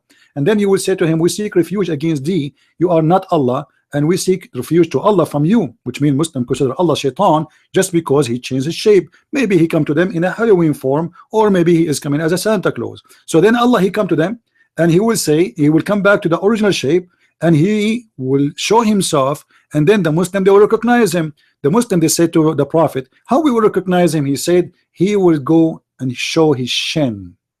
So you Muslims will recognize your God from his legs. How you recognize Allah from his leg? If this is written in the Quran, it should be true. Fine. So why you are saying to me that this is Allah doesn't have legs? I said if it's written in the Quran. Okay, why Allah then? Let us go back from zero then. Why Allah have legs? Well, it will have his reasons. Allah have his okay, reasons. Do Allah walk or he fly? Do Allah walk or he fly? Allah doesn't. I don't know, CP. That's a stupid question. Okay, why? Okay, so what is the point of when I say a leg? What does that mean exactly? Do you know what legs mean? listen, for us, a leg is a leg where we walk with and things like Correct. this. you So know. Allah, He But have who is the one who? a leg, Okay, listen, a who is leg the one who could- call it leg? could be Allah. for- Allah, He it could called. be something, yeah, No. but it could be something totally different, CP. No, And no, it's a childish point to ride on it, you know. What you want to tell me with this? my friend. The hadith in front That of we us. as Muslims, The hadith in front of us describe Allah. that we Muslims believe in a body of Allah? Yes, you do. You do. Okay, This is why. I This tell is you, we this don't is believe this in is this, why this is okay? why the Muhammad, he said that when Allah, He come to you in a Mujassim, shape. Okay, Mujassim, listen, Mujassim believe in this, what you are telling me. We are not Mujassim. my friend, you are a Mujassim. You are a Sunni. No, aren't you? we are not Mujassim. Are you a Sunni No, or no, not? no, no, Are you no. a Sunni or Shia? Yeah, I'm Sunni, but not all Sunnis are All Mujassim. Sunni believe in I- that. No, all Sunni believe in that, and I challenge That's you. not true. All not true. Sunni. That's Otherwise, not they true. are not Sunni. You know, a second That's not ago, true. I know a second, Shia make this a claim. second I ago, know you told Shia me. make- listen, A second listen, ago, you told I me know there's someone. Shia- He's a what? You said to me, Sufi. Is a Sufi? Is a Sunni? Okay, can I ask you something, CP? After all this No, talking listen, and after all listen. this, wait a So minute, wait a Allah, minute. let us finish After this all one. Let us finish yeah. this one. One Allah, second, Allah you're in the talking Quran. all the time. Allah in Let the me ask Quran. you something. Allah in the What Quran. you- He have legs. He what have you hands. want- He have wait a minute, face. He have wait a minute. eyes. CP, So Allah is a CP, physical. Listen, Is Allah a physical being? Is Allah spirit? whatever you say. Is whatever you Allah say, a listen physical now. being or a spirit? Final. Before you give me the question, no problem. Is Allah a physical being or a spirit? I answered so many questions. Now Is let me ask Allah? you one. Oh, they finish. We will finish. We will finish. Is Allah wait. a physical being or He's a spirit? Listen, I have to get up very early tomorrow. No problem. Answer me before you go. Is Allah a No, physical being or He's a spirit? No, I insist. I want to know. It's a final because the whole discussion have to end with this. You can ask me the question, no problem. But tell me, simple. Is He a physical being or a spirit? Is Allah a spirit or He's a physical being? He is not a spirit or a physical being. So what He Allah is, guys? more than How in the world this God can be God, but He is not a spirit? He is not a physical being. This means He's nothing. Listen, no, God is something we cannot. Let me ask you. No. Let me ask you. Is the Quran created by Allah or not? Is the Quran created by Allah or not? Is the Quran created? Is the Quran created? How it was dictated by Allah, No, no. but not created. Was it a create? Okay, yeah, created. You created the Quran. The Quran was exist No, before. Okay, the Quran was no. Okay, Listen, dictated. No problem. The question is very simple. Allah The question is very simple. Was the Yeah. Quran created? Yes or no? Was the Quran created? Yes or no? Yeah, we humans wrote it. Yeah, we compiled it. How it's now. I'm yeah. not talking about the book. I'm talking about the Quran which Allah He sent to Muhammad. Is that Message created itself. or not? Yeah, the message itself was. Okay, go right now, my friend. so Go right now. Go right now to Google, and you will see all the Muslim Sunni fatwa that anyone believe the Quran is created, he should be beheaded. So you are an apostate now. No, you see what I You did are an say? apostate. We wrote no. Allah. I asked you the question was clear. I said the Quran which Allah sent to Muhammad, not the book in your hand. Was that created? Okay, let us go back from zero. Allah said, Bismillahir Rahmanir Rahim, Alhamdulillahi Rabbil Alameen. Is that created? Is that created or this is not created? I answered many questions now. Answer. So you will not answer. So Allah is not a spirit. No. Allah is a body. Allah is not a spirit. So He's a dead body. Allah, spirit, so that I told you Allah is more than that. And now answer please one question with me, CP. Go ahead. We are 1.8 billion Muslims on this world, I guess approximately. Does that include the Christians?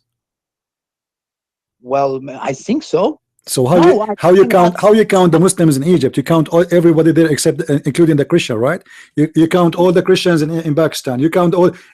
This is what the Muslims do. You see, yesterday the number was 1.4.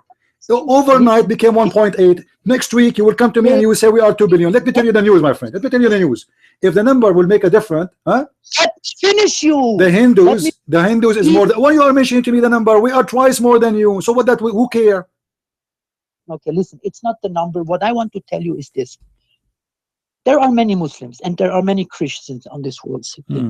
We must find a way to live together. We cannot hate each other and only. So what? So okay, why the Quran in chapter 5 verse 14 says Allah will spread hate and enmity between the Christians? listen, this was a time long ago. No, it doesn't say. Okay, so at that time, your God Allah is going to spread the hate between the Christians. No, this is not true. The Quran. Let me get you busted again. Let me get you busted before you go. The verse says. The verse says. Until the judgment day. Why you are lying again? Until the judgment day. Until the, listen. I cannot take a liar. Sorry. I have to get you busted. I cannot handle it. Why? You said Allah spread hate against the Christian at that time. This is not what the Quran said. Read for me. Chapter 5 verse 14. No. Oh, people of the book, read. Let us laugh together at the lies and the liars. Oh, people of the book.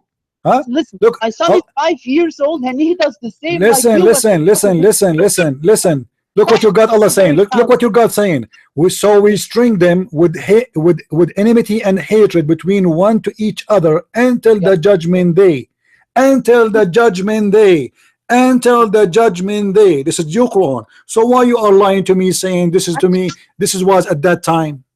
We must find a way to live together. This is not the question. I don't care about you live with me. Listen, Abdul, I don't care you want to live with me or not. This is not my business. I am here, a person who study Islam. I am here to get your prophet busted.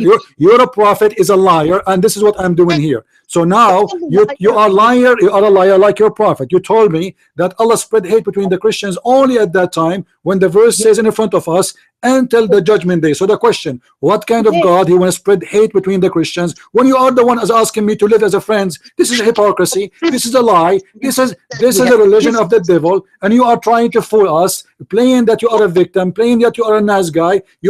What about you wear Santa Claus? Come to me as Santa Claus. Huh? Are you Santa Claus? So if you are Santa Claus, how come your God say this? If you are Santa Claus, if you are a person who believe in love and harmony and to be friends, how Allah he says the Christians are the worst of the creatures? Allah, they are your enemy. I will spread hate between them until the judgment day. What kind of God he will spread hate between us Christians until judgment day? Listen, nobody spreads anything. The only hate, my friend, the Quran in front of you. The only hate. Listen, don't be stupid. Faraj, don't be stupid. Chapter 5, verse number 14. Chapter 5. Listen. Am I quoting for you a verse? Am I quoting you a verse, or I'm showing you my own statement? This is Quran saying I will spread the hate until the judgment day. Until the judgment day. Do you know what until judgment day means? To shock you, but it's not about shocking. It's about to find a way to act as humans together. CP. Do you believe the Christians are human? Yeah, of course. So why the Quran says they are the same as an an'am? They are animals. The Quran talks about a specific kind of people, not all Christians, my friend, and not all humans. My friend, you are a say hi to your parents and good night. I'm done with you. The Quran talking about certain Christians. We say to him at the judgment day, we say all the proof, and the Quran says that.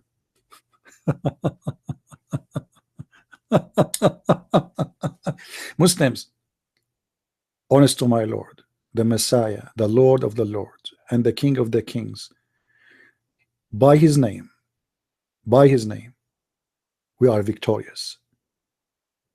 You see, when you talk to us, you are not talking to us.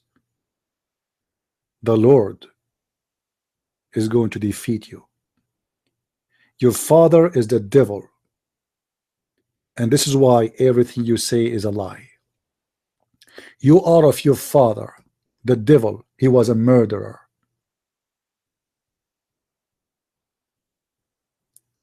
You think you can fool those Christians? Those days is over.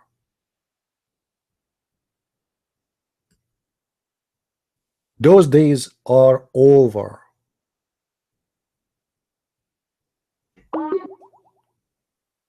How dare you? He's calling again. I don't know what you want to call for. Let us see. Just I don't want him to feel bad. Let us make him feel better. I will make him beat me.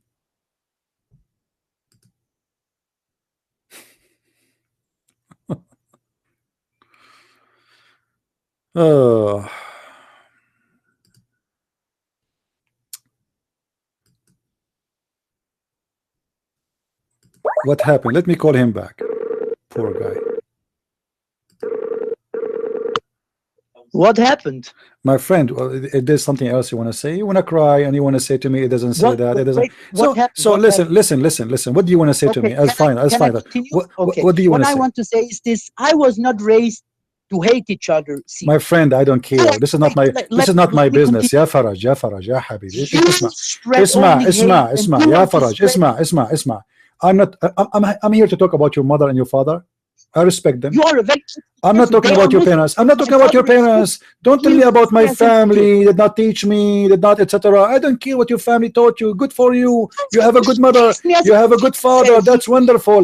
I am talking about the Quran. The Quran in front of me says Allah will spread hate and enmity between the Christians until Judgment Day. not, How you explain not that? How you explain that to that's me? like, it's like in the Bible. Not everybody goes to heaven, CP. My friend, this is not the question. Jesus said, It's Jesus came to save you, not to send you to hell. The Quran Yes. says, the And Quran whoever says, believes the the Quran Holy says he came to spread hate. Allah, he is in earth to spread hate, specifically between the Christians. Explain to me that. He came to Why? bring this unity Why between does the God? family. Why does You know God? this. Okay, listen. Why does God? I am a Christian, and why your God? He wants to spread hate between me and the other Christian. Tell me. My God doesn't spread hate, CP. My That's friend, in your head. my friend, It's in my your friend. Okay, read for me the Quran. I'm listening. Chapter 5, verse 14. Go ahead. I'm listening. Well, the Quran is not in front of me now. And look, Okay, we talked a long I will time give now. you. No. I will Listen. give. Okay, tomorrow. You know, actually, I will be Wednesday again in live podcast the same time. Fine. Let's Okay. continue our. You can call me again. You can call me again. I want you to think about it. I will give you 2 days. Okay, let me say one thing. Why is everything you say in a hateful manner, CP? Why? Are we war Why? together? Why you friend? Why you think it's in a hateful manner? Just to say to you, hate is wrong. That will make me hateful. Listen, How come you are against hate? How come you are against hate, but you follow a God saying there in the front of your eyes? So we string them with hatred and enmity until the Judgment Day. How come? Isn't it this is hypocrisy? If you are against hate, you should not follow Allah. it's not that easy. You read these things. My friend, what not easy? So how you say to me, you think that I hate you when I never said anything hateful? I'm just reading for you your book. How come when I quote for you? How come when I quoted for you what your book saying to me? Is that hateful? Did I quote for you? Did I quote for you something from the Bible says I should hate you? Did I say anywhere, anyhow, I should hate you? Did I say that? Call me all the time Abdul. That's like if you call me nigger, and you know this very good. Listen, Abdul, your God Allah call you Abdul, Muhammad call you Abdul, and you are Abdul. You like it or not? Listen. My name is Farag, and if you talk with somebody, talk by his name. You see, I did not call you Abdul. I did not call you Abdul. You are the one who mentioned why you call Muslims Abdul, because I do not know their names. So I say, hey Abdul, No, who wanna debate me? When I say, listen. When I use Abdul, I say this. Who is a Abdul when I call me? I do not know his name. He's a Abdul. He's a Muslim. So I say, who's a Abdul when I call me? Now listen. Okay, why I don't get insulted if you call me Christian? Listen, you can call me by my name because my name was from the start official. I told you my name is Farag. You are the one hiding behind. Listen. Don't tell me you are the one is hiding. You are the one is hiding. Who are you? Your prophet, he hide many times. He went all the way to Ethiopia. He hide between the Christians and then he want to kill them. He went between the Jews. He hide between the Jews and then he killed them. Your prophet is not trustworthy. How he hide between the Jews and then he killed the Jews? How the person who opened the doors for you, you slaughter them? Okay, listen, if because they betrayed them and you know you betrayed them. He is the one who betrayed them. He came to them. He told them, help me, please help me. They opened their doors for him. They opened the city for him. They said, come over, no problem. And sold weapons to his enemy. Okay. Okay, let me ask you a question. Germany is selling weapon to Israel. Are you going to kill the German? Well, listen, if as example, listen, I'm asking, the question is very simple. The question is very simple. Germany is selling weapon to Israel. Do you wish to kill the German the same as your prophet he did to the Jews, as you claim? Listen. If somebody is at war with Israel, my friend, listen. Your prophet he killed the Jews according to you because they sell weapon to his enemies. The German, you live in Germany, you live in Germany. As we speak, they are discussing selling submarines to Israel. Actually, already they make the deal. Now, are you going to kill? Are you going to kill? Are you going to kill the consultant or the chancellor of Germany because she is doing that? Are you going to kill her? Listen, it was a warfare situation. This is warfare. This is warfare too. You are the one who gave me why. You are the one who gave me the reason. You are the one who gave me the reason. You said because they are selling weapon to his enemies. So are you going to kill the governor? Are you going to kill the governor of Germany for selling weapon to Israel? Yes or no? You didn't answer my question, and I asked you many times now. Go. What you want in the end, how we Muslims and Christians live together. What is in your mind? We don't live together, my friend. We don't. You don't live with us. You don't. So we hate each you other. You don't live with us. You take our land. You occupy our land, and you claim you live with us. You don't. Okay, so there is no peaceful living between Muslims and Christians. You're a prophet. He said, "Cry not for peace." And as long you are the uppermost. Is that true? Is that true? Is that true? Is that true? Is that true? Listen, is that true? Is it true that you're a prophet? He forbid you from having peace with the Christians? Yes or no? You're very, very, very. Did your prophet forbid you from having? With a question. That's. Let's go. I'm losing my voice here. You have no idea you are talking to who. What's wrong with those people? You are talking to Christian Prince. When you talk to him, you better you count your fingers before you hit call. He's calling again. Why you are calling Faraj again? Yeah, it's keep disconnecting. I'm sorry. Okay, so what do you want to say? We are done. You're a prophet. He forbid you from having peace with us. Why you are lying? Okay, Faraj, to make it simple, to make it simple, to make it simple, to make it simple. Jesus. Listen, Faraj,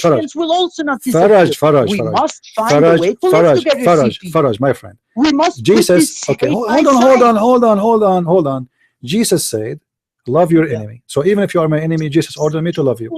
Okay, make it clear. Now, your God says hate the Christians. So what we will do now?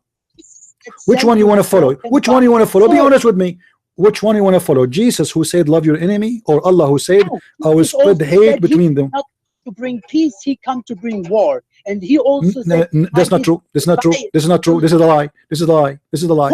No, of course, no. in the Bible. Okay, complete the verse. Complete it. It says he said they will kill you in my name. So the war is what? War on us, not on them. We are not the one who will kill.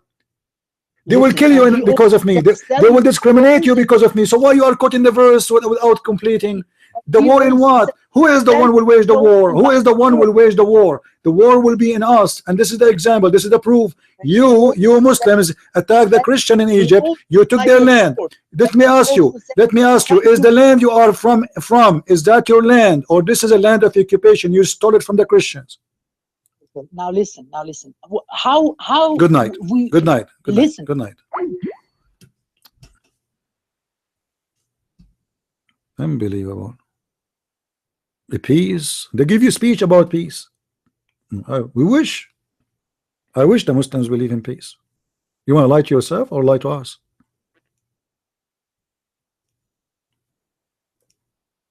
You want to lie to yourself or lie to us?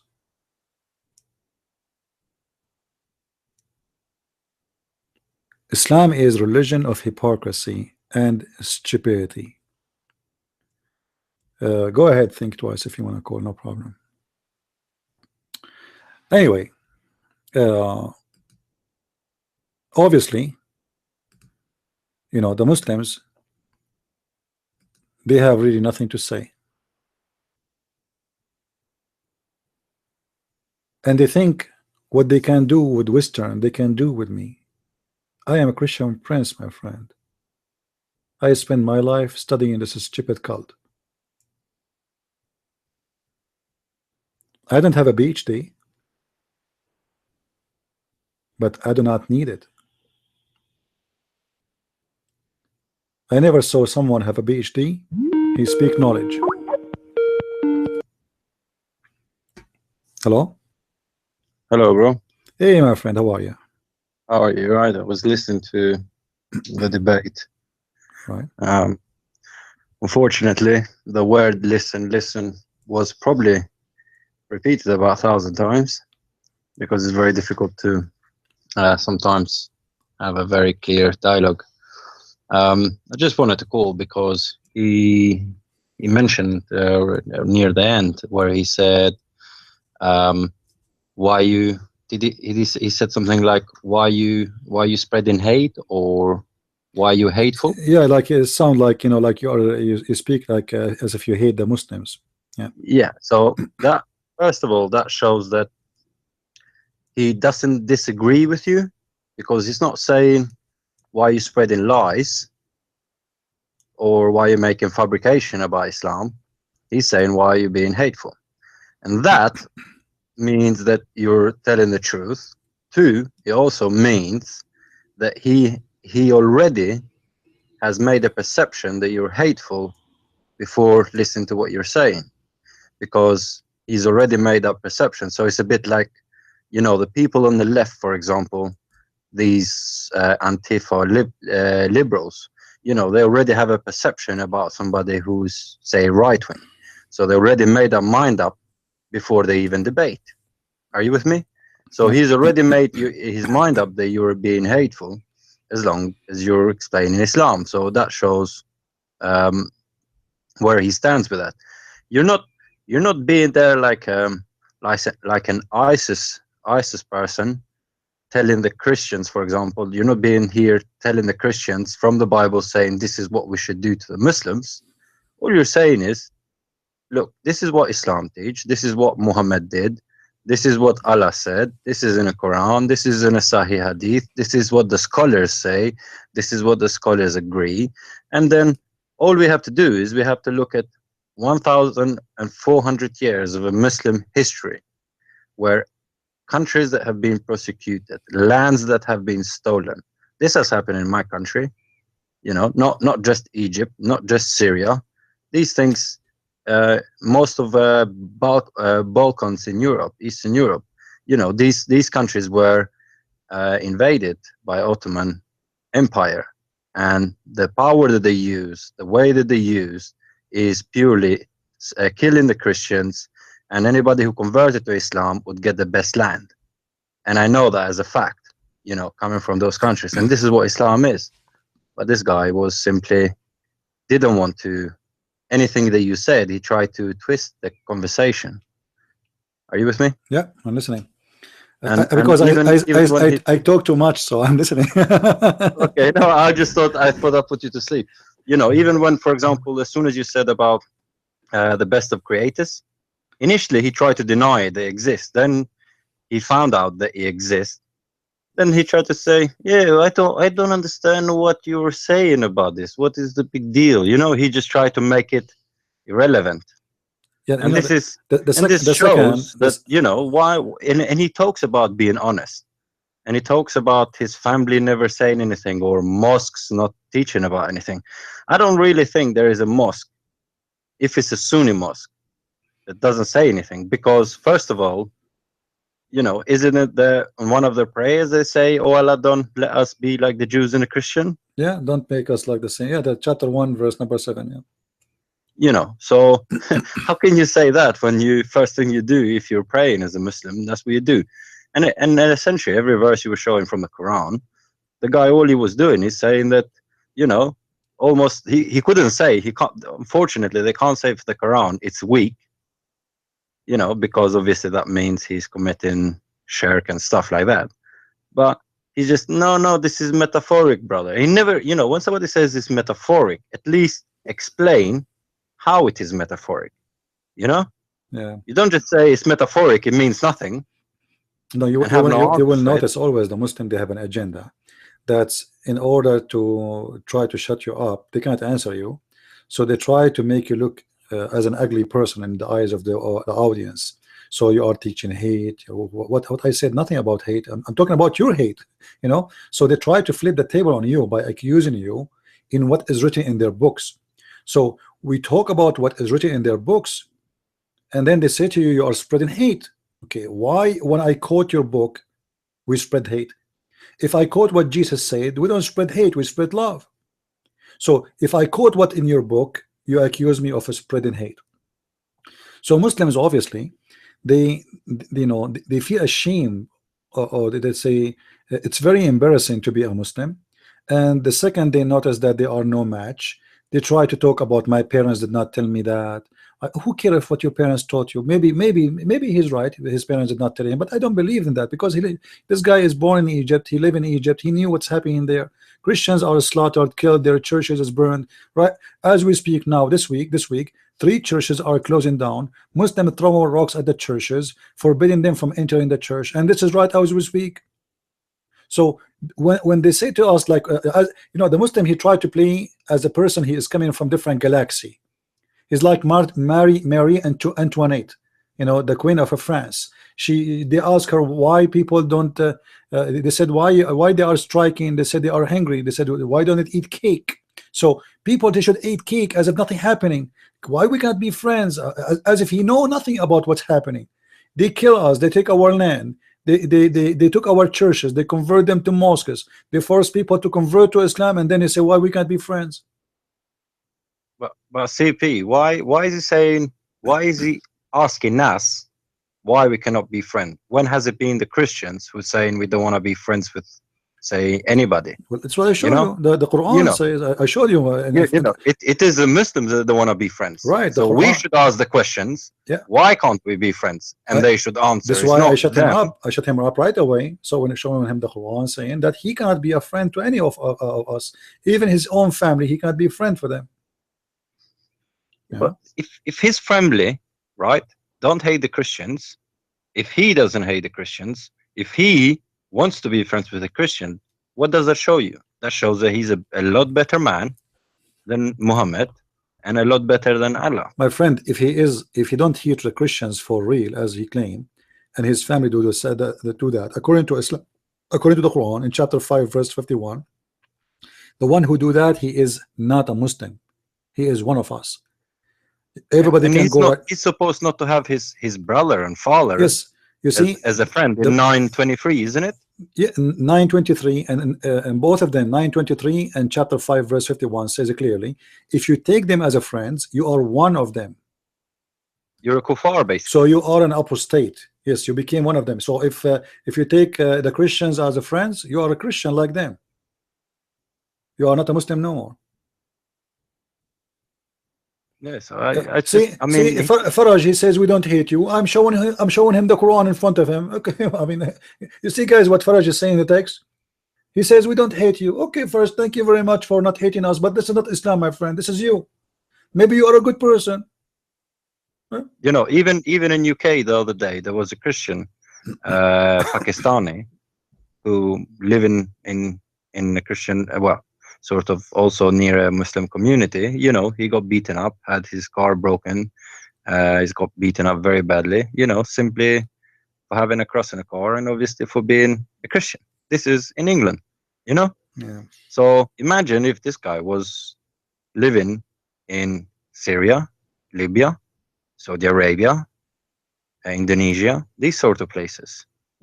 What happens? Nobody's going to report it. Pakistan, So these are the things. Who they are? The police are Muslims. The prosecution is happening in UK, my friend. It's happening in France. It's happening in Germany. What Muslims are doing. Forget the terrorist bombing. Forget the lorries being run over. Right? These are things that I'm experiencing in UK myself. I've experienced loads of things. The amount of times I had Muslims tell me, "Oh, you're Muslim," because they assume I'm a Muslim, and they say, "You Muslim, brother?" And I say, if I say no, they're like, "Oh, no good." If I went and said to a Muslim and said, "You're Christian," and he said no, and I said, "Oh, no good," I would be arrested by police. Islamophobia, hateful, right wing, KKK, you name it. Do you understand what I'm saying? This is happening in the West. I want to go to England, and I will say Muhammad is a scumbag in the middle of England, and let us see how they can arrest me. I want to see that happening. Let us see what they would do. They would deport me. That would be good. You would like to go to court and explain it to the judge, yeah? Musa says American Christians kill each other. Look who is talking. Faraj, did you forget about the war in Iraq, the war in Syria, the war in Yemen? Just last week, Abdul, more than 30 of your policemen slaughtered by your brothers, the Muslims Brotherhood. So shut up. Shame on you to lie. Shame on you to lie. Christian in America, they kill each other. Where? Are you talking about criminals? They rob a store. You know, your country full of thieves. So what are you talking about? We are talking about countries. Countries CP, are destroyed we are because not of like Islam. Saudi Arabia, right? We're not like Saudi Arabia. USA is not like Saudi Arabia, where it claims to be 100% Muslim. So in USA, it doesn't mean everybody is a Christian. No, even though, they see in USA, if you, I remember when I used to live in the Middle East, we have a bus full of children's, almost 50. They were going like a school like journey or a trip. All of them they killed in an accident. And then in the news, in the same day, they were showing us an accident in the highway in Los Angeles where 3 cars or 7 cars, they hit each other. But the news about our bus, which have more than 50 kids die, is not in the TV. So they give you a news about America, what happened in America, because this is America. If somebody fought in America, will be in the news. In Islamic world, women get raped, child molestation, killing, I need to correct you there, CP. You know, it's not rape unless she has 4 witnesses, so you can't. No, there's no rape. There's nobody rape anyone in the Middle East, my friend, because the woman, she will not even report it. She will be shamed forever if she can report. Even if you rape a woman there, you know, she will not go and say somebody raped me, because her family might kill her. She will be shamed by the society, and she will go through a lot of humiliation process, and she is the victim. So they hide it. In America, if a husband, he is a husband, he sleep with the wife and she is not willing to do it, she can report him for rape. And he is the husband. In Islam, the husband, he can rape his wife. In America, if you beat a dog, you will be in the news. In Islamic country, you beat your wife, you are a good husband. You open my TV station, I find the news that says that the guy who his name is whatever Thompson, he was not feeding his dogs right. So he was arrested and taken to court. What the crime? He was not feeding his dogs in the right way. Just not feeding his dogs for the right way. In Islam, chapter 4, verse 34 says you can beat your wife. And then they speak about good and bad. Their God teach you know what I hate about that, CP, is because a lot of Christians who even seem to know about Islam, they keep using this supposed version about there being 3 stages of beating your wife. You know, first you ask her, and then first you do this. You know, I don't know why they go with the Muslim assumption that there is like 3 stages. There is no stages. It's just basically, if she doesn't obey you, you can beat her. And this whole thing about beating her lightly is a completely made up story by the Muslims, which also some people, non-Muslims in the West, have come to believe. Why are people repeating the lies that Muslims are saying? This is what annoys me. Why don't they do? And you know, let us say there is a step, and it doesn't matter really. I mean, beating women is beating women. What kind of religion teach that your wife can be beaten? And then they say to you, well, you know, women, they have period. So women, they have period, we beat them. You know, women, they have half a brain, they are stupid. Women, they are like a child. Well, because you marry children's. Muslims, they marry children's. The Prophet himself, he married a child, 6 years old girl. So they beat women. It was allowed at that time. See. Oh yeah, at that time, and now it's allowed. Nothing changed. Yeah. At that time, at 6 years old, at that time was like meters tall. You know. Even some Muslims, they will say that Aisha, she was dating a guy before the Prophet. She was at the age of 5 and she was dating a guy before the Prophet. I mean, this Aisha, she was really a very horny girl. She was dating around at the age of 4. At the age of 5, at the age of 3, I think she was learning how to do makeup. Yeah, and she have a period too. I mean, it's amazing how stupid those people are, you know. But the example today we have with this guy Faraj, who is desperate to try to defend his religion. it was a very bad failure. You know, he tried to everything he said. I mean, I encourage people to download this video and play it with your friends and let people laugh. Let people laugh. Everything he said, we showed him the opposite from his books. Actually, if you listen to the video carefully, you will see a lot of things, because when you listen live, you can miss a lot of things. If you listen to the video carefully, you can see a lot of times how he's admitting to things and then changing his mind, and then later playing dumb and stuff like that. Yeah. If you listen to it carefully, you will notice, because a lot of time, 1 minute he's saying no, then he's changing his mind. Either he's metaphorical or he's saying, I don't understand your point, trying to play dumb. I don't see why it's a big deal. You know, trying to make it irrelevant. Look what look what he's saying in the text. He said, even Christian Prince, he said, I know a lot. You know nothing, you idiot. What are you talking about? You know a lot. You know a lot. Like you are the same as Shabir Ali. You know, I agree with him though, that you cannot debate Shabir Ali, you know, Zakir Naik. Why don't you contact him, you know, and debate these guys? You know, I get Muslims all the time sometimes when I'm debating in comments and stuff. They're like, why don't you debate the real man like Zakir Naik and this? Zakir Naik is hiding in Malaysia, wherever he is, and Shabir Ali, he was asked live the question to debate you, and what happened? He ran away, the coward. Yeah. Why? Because you would destroy him. That would be the end of him. You know, how can he even be a scholar? You know, he's going to university. Let us make an offer. Listen, let us make an offer to Faraj. He is listening. Faraj, what do you think if you bring me a scholar to debate me? Actually, you know what? Let us call him and add him in the call. What do you think? Yes, if he can do that. Yeah, let us see. I'm calling him. Let us see if he can join us in the call, and maybe he can find us a scholar to debate me. Any scholar, and I'm sure you will even make him an admin. Hey Faraj, you hear me? Hello? Hello? Yes, Faraj. So did you hear the conversation? Are you listening? Not again. What again, VP? You know, we are saying as long as you mention, yeah. Look, what we want, right? Forget what CP is saying. You bring anybody who claims to be a scholar, who has a bit of knowledge, right? So we don't have to all the time point to the verses because you never heard them first time, because you said on the mic. No, it's not about listen. It's not about I heard them or not. It's about what is the point you want to get to. Do you want that we all convert to Christianity? No. Is this what you want? The point is, you bring a scholar, because you said to CP earlier. I ask you what you want. Faraj, people they do. People they listen. They convert. They don't convert. This is their business.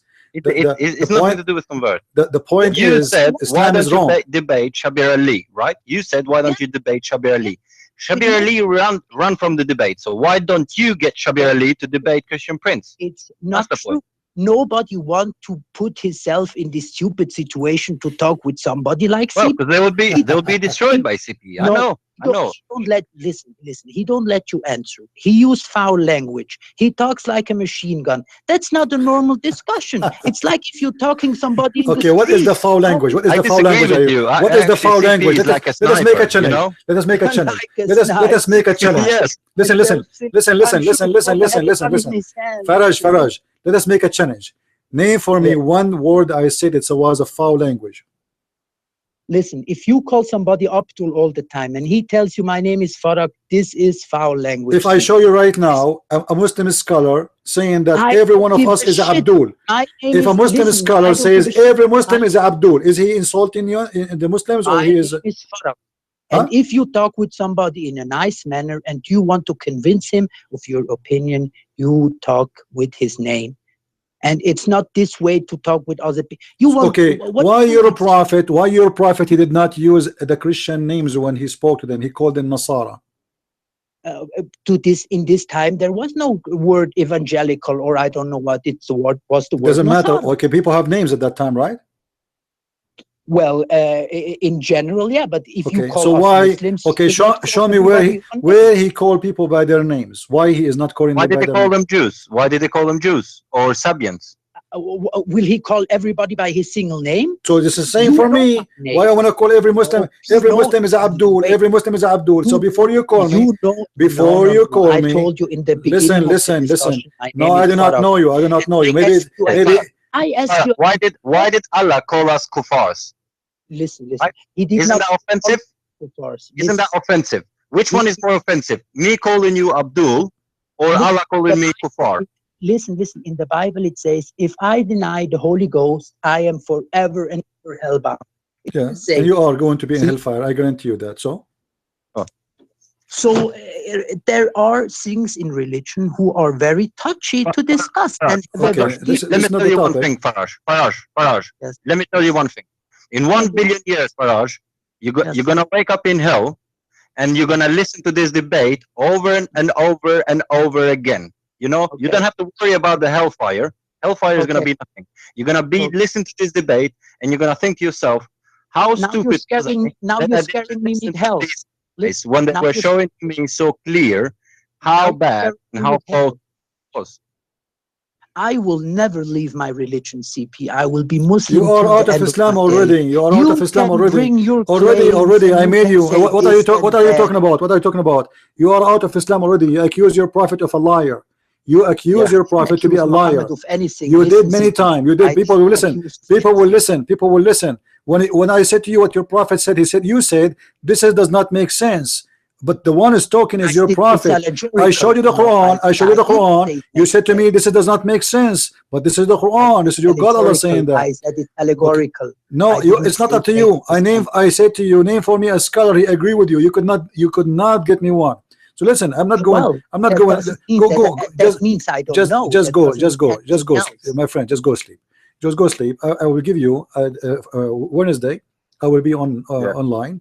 Call me on Wednesday. I want you to get better. I want you to study the questions I gave you before. Maybe you can answer me. You know. No problem. Can you send me after you uploaded the video a link for the video? My friend is going to be uploaded automatically. It's going to be there. This is YouTube, so it's recorded. Yeah, fine. Just copy the link and you can post it on your Facebook. No problem. Oh no, I don't want to. I'm not in Facebook. No, do it so you can expose me, my friend. No. I want Muslims to laugh. I want Muslims to laugh at me. I want Muslims to laugh at me. You know, just do it for me, for my sake.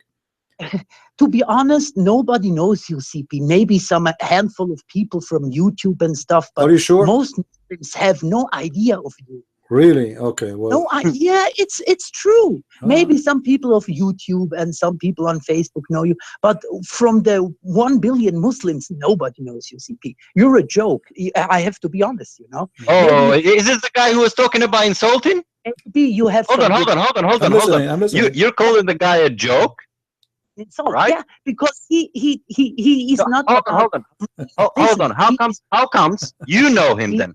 Because if you're saying he's a joke, that means you know him. So how saying nobody knows him, but you know him? You clearly know him. CP is not about bringing peace about Muslims and Christians. Listen, he wants that we hate each other. That's all. Listen. That's all. I say the truth, and you are a follower of a scumbag. His name is Muhammad. This is the truth. May God. This is the truth. This is the truth. You like it or not, this is the truth. And I you know, everything I said, I show it to you with the proofs. Everything I said to you is with the proof. Show me nothing. You showed me only hate. You know, go. Just go. I showed him hate. The joke is your prophet, my friend, the one who said Allah will make your penis endless. I hope your penis will not really get so endless, and then you find your penis in the bum of your prophet. When a Muslim, he says you are no one, then we need to ask ourselves why you are calling me. What are you afraid of from? If this guy nobody will listen to. You know? My name is in Wikipedia the same as your prophet name. My books is 1 million times smarter than your prophet's books. And none of you Muslims can answer me. The rest is none of my business. I never promised somebody, if you follow me, I will give you an endless penis and your wife will be 1 mile butt. That is the joke. It is your stupid God who promised men in heaven to have sex with jellyfish. It's your stupid God who told you that your penis will be the same as a palm tree. Imagine this guy, his penis have an umbrella at the end. It's your stupid God who said that you will have an orgasm of 70 years. I mean, how stupid this religion is. The joke is the one who believe in such a scam, which is Islam. And your book is the book of hate, and the Quran is in front of us in the screen. The second you get the Muslim busted, they call you names. And the funny, by calling him Abdul, he get upset. Abdul. All the Muslims, they say, they call themselves Abdul. They call themselves Abdul. Yeah, actually, you know what? More than 10 years ago, the Iranian TV play my video in their official government TV. Lebanese TV, Al Jazeera TV. Who are you? You have no idea who's a Christian Prince. From all the videos on YouTube exposing Islam, the filthy Iranian government, they could not find a better example of those who they call them attacking Islam except me. Now you tell me why.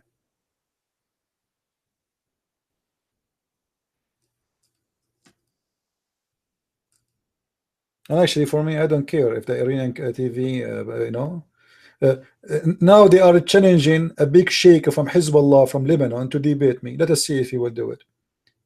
Go and watch my debate with the sheikh, the highest sheikh of Shia in America. I made him shish kebab. Go watch it.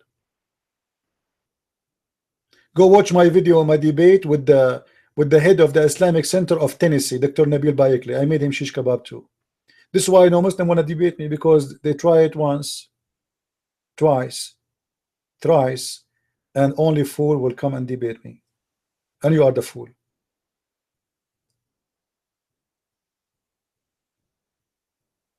If there is anyone he dare to debate me, I am here. And today is an example what will happen to a Muslim when he try to defend Islam.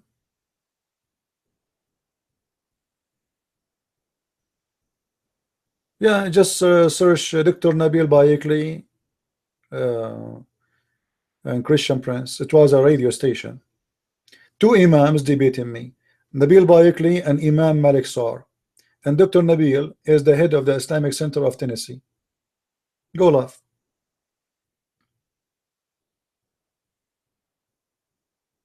And the rest, they run away. What I can do? I mean, if Shabir Ali is running away from debating me, ABN they schedule the debate and then he run.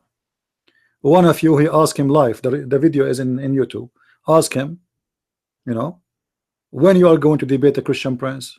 He starts saying, well, a Christian Prince, you know, obviously he's run away.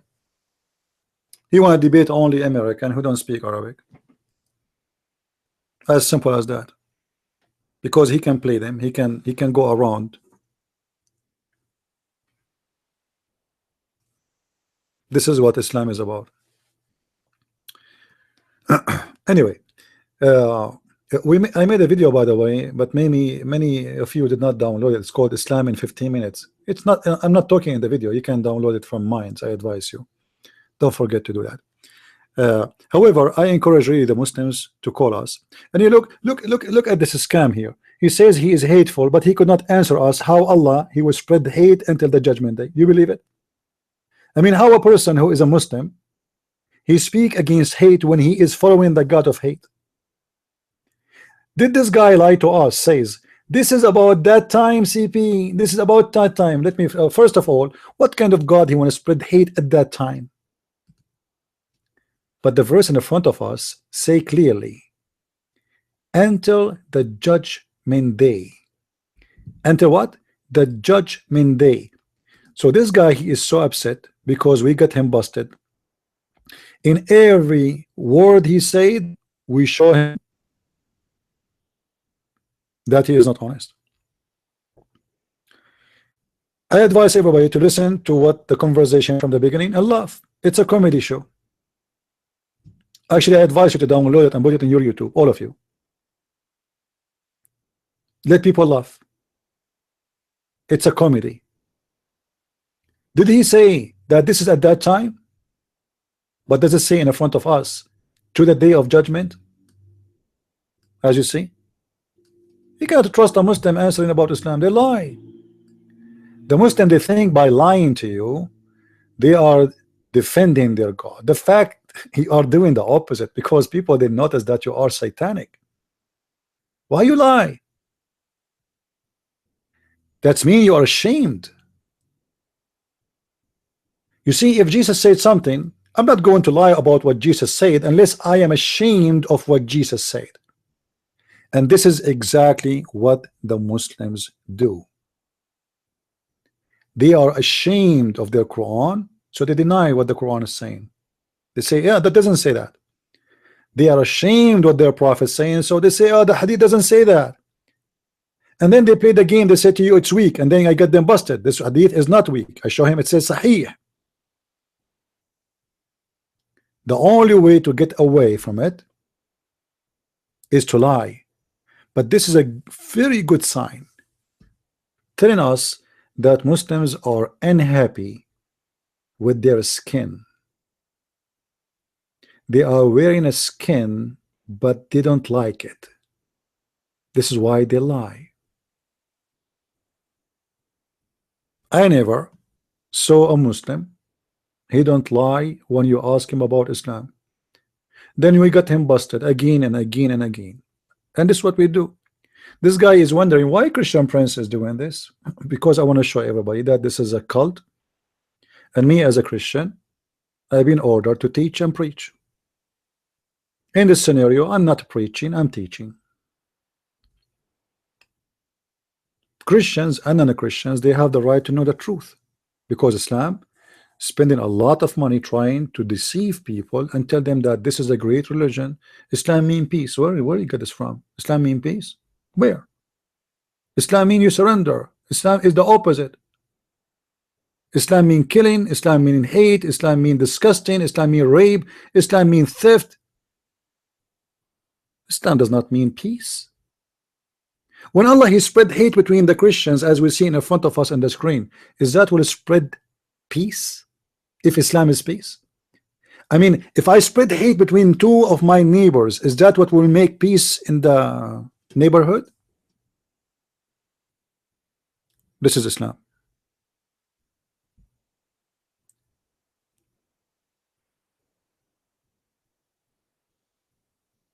Islam is a religion of the devil. There is no question about it. And if anyone actually think for a second that Islam is not a satanic religion, you are mistaken, my friend. Watch the conversation between me and any Muslim recorded, and you will see. And the second you put the Muslims in the corner, they start cursing you and calling you names and etc. And they try to attack you in a personal stage, because they have no answer.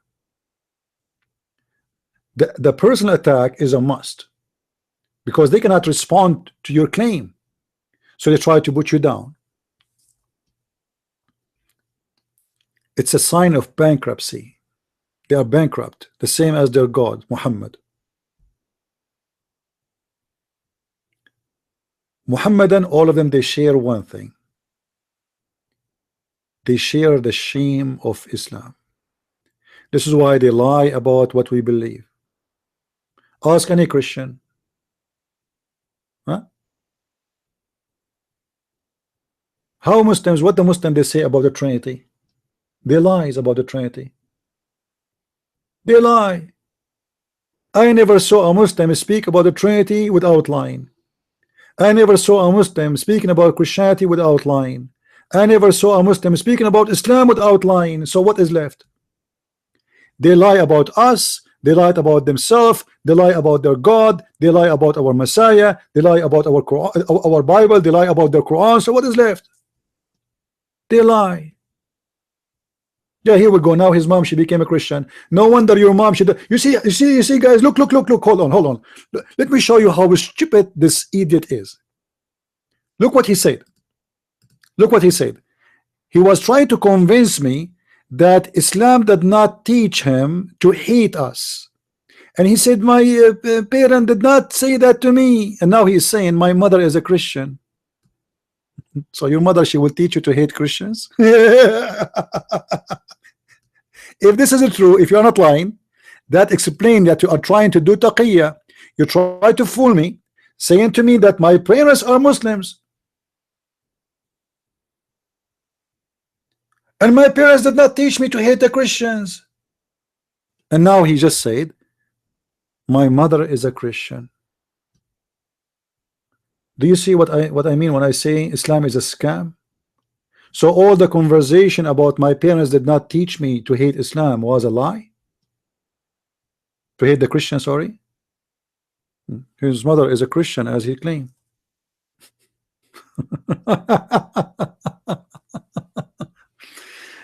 Mu says, when you talk to Christian Prince, you better count your fingers, because I will make you bite them. You have no idea you are talking to who. Idiot.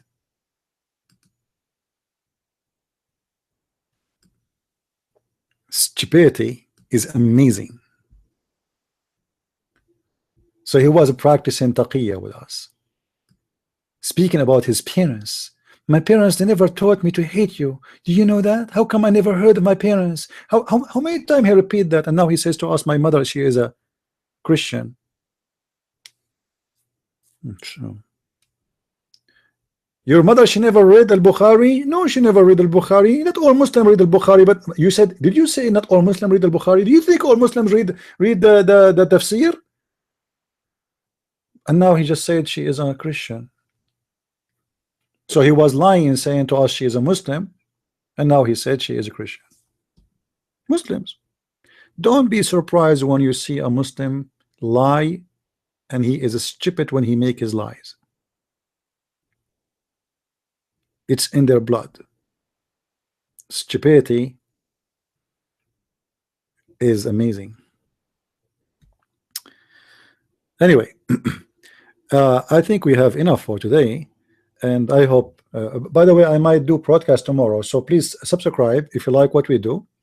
All right, and if you like to read more, you can go to Amazon and you can type Christian Prince and you can search for my books. And if you are a Muslim, no, don't forget to go to Amazon and give my books false review, because you do what you do as a scam.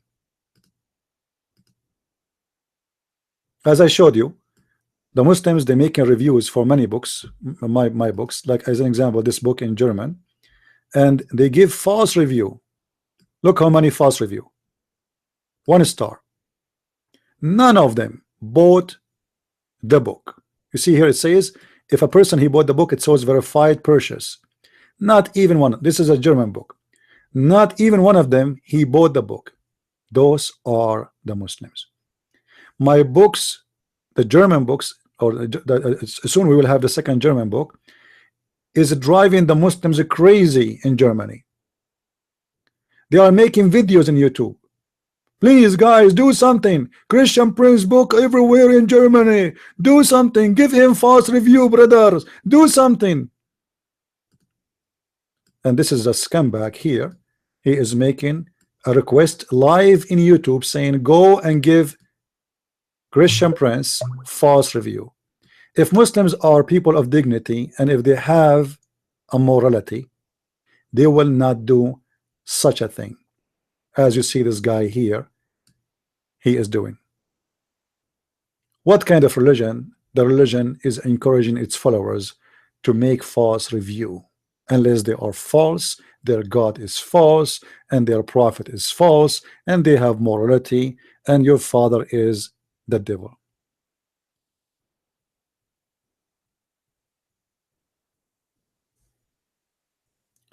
That is Islam, my friend. I want to say thank you for being here, guys. I need to go really. I did not eat since yesterday. Anyway, may the Lord bless you all, and I hope you have a good time. Don't forget to download the video. If you want to have it in your channel, you can cut it off, make it maybe the debate only, or you cut it pieces. It's up to you, but feel free to share my videos. I'm a person who don't care really about how many subscribers I have in my channel. I will be happy if you have in your channel more subscribers than me, as long you are sharing the truth. I am not interested in how many people in my channel. I am interested in how many they will see the truth. And as our Lord says, the truth will set you free. We are seeking the truth. This is why our Messiah, he encouraged us to read the books. Read the books, search the books, find the truth, and the truth will set you free. Christ is Lord, Islam is false. Amen to that. Thank you, and see you soon.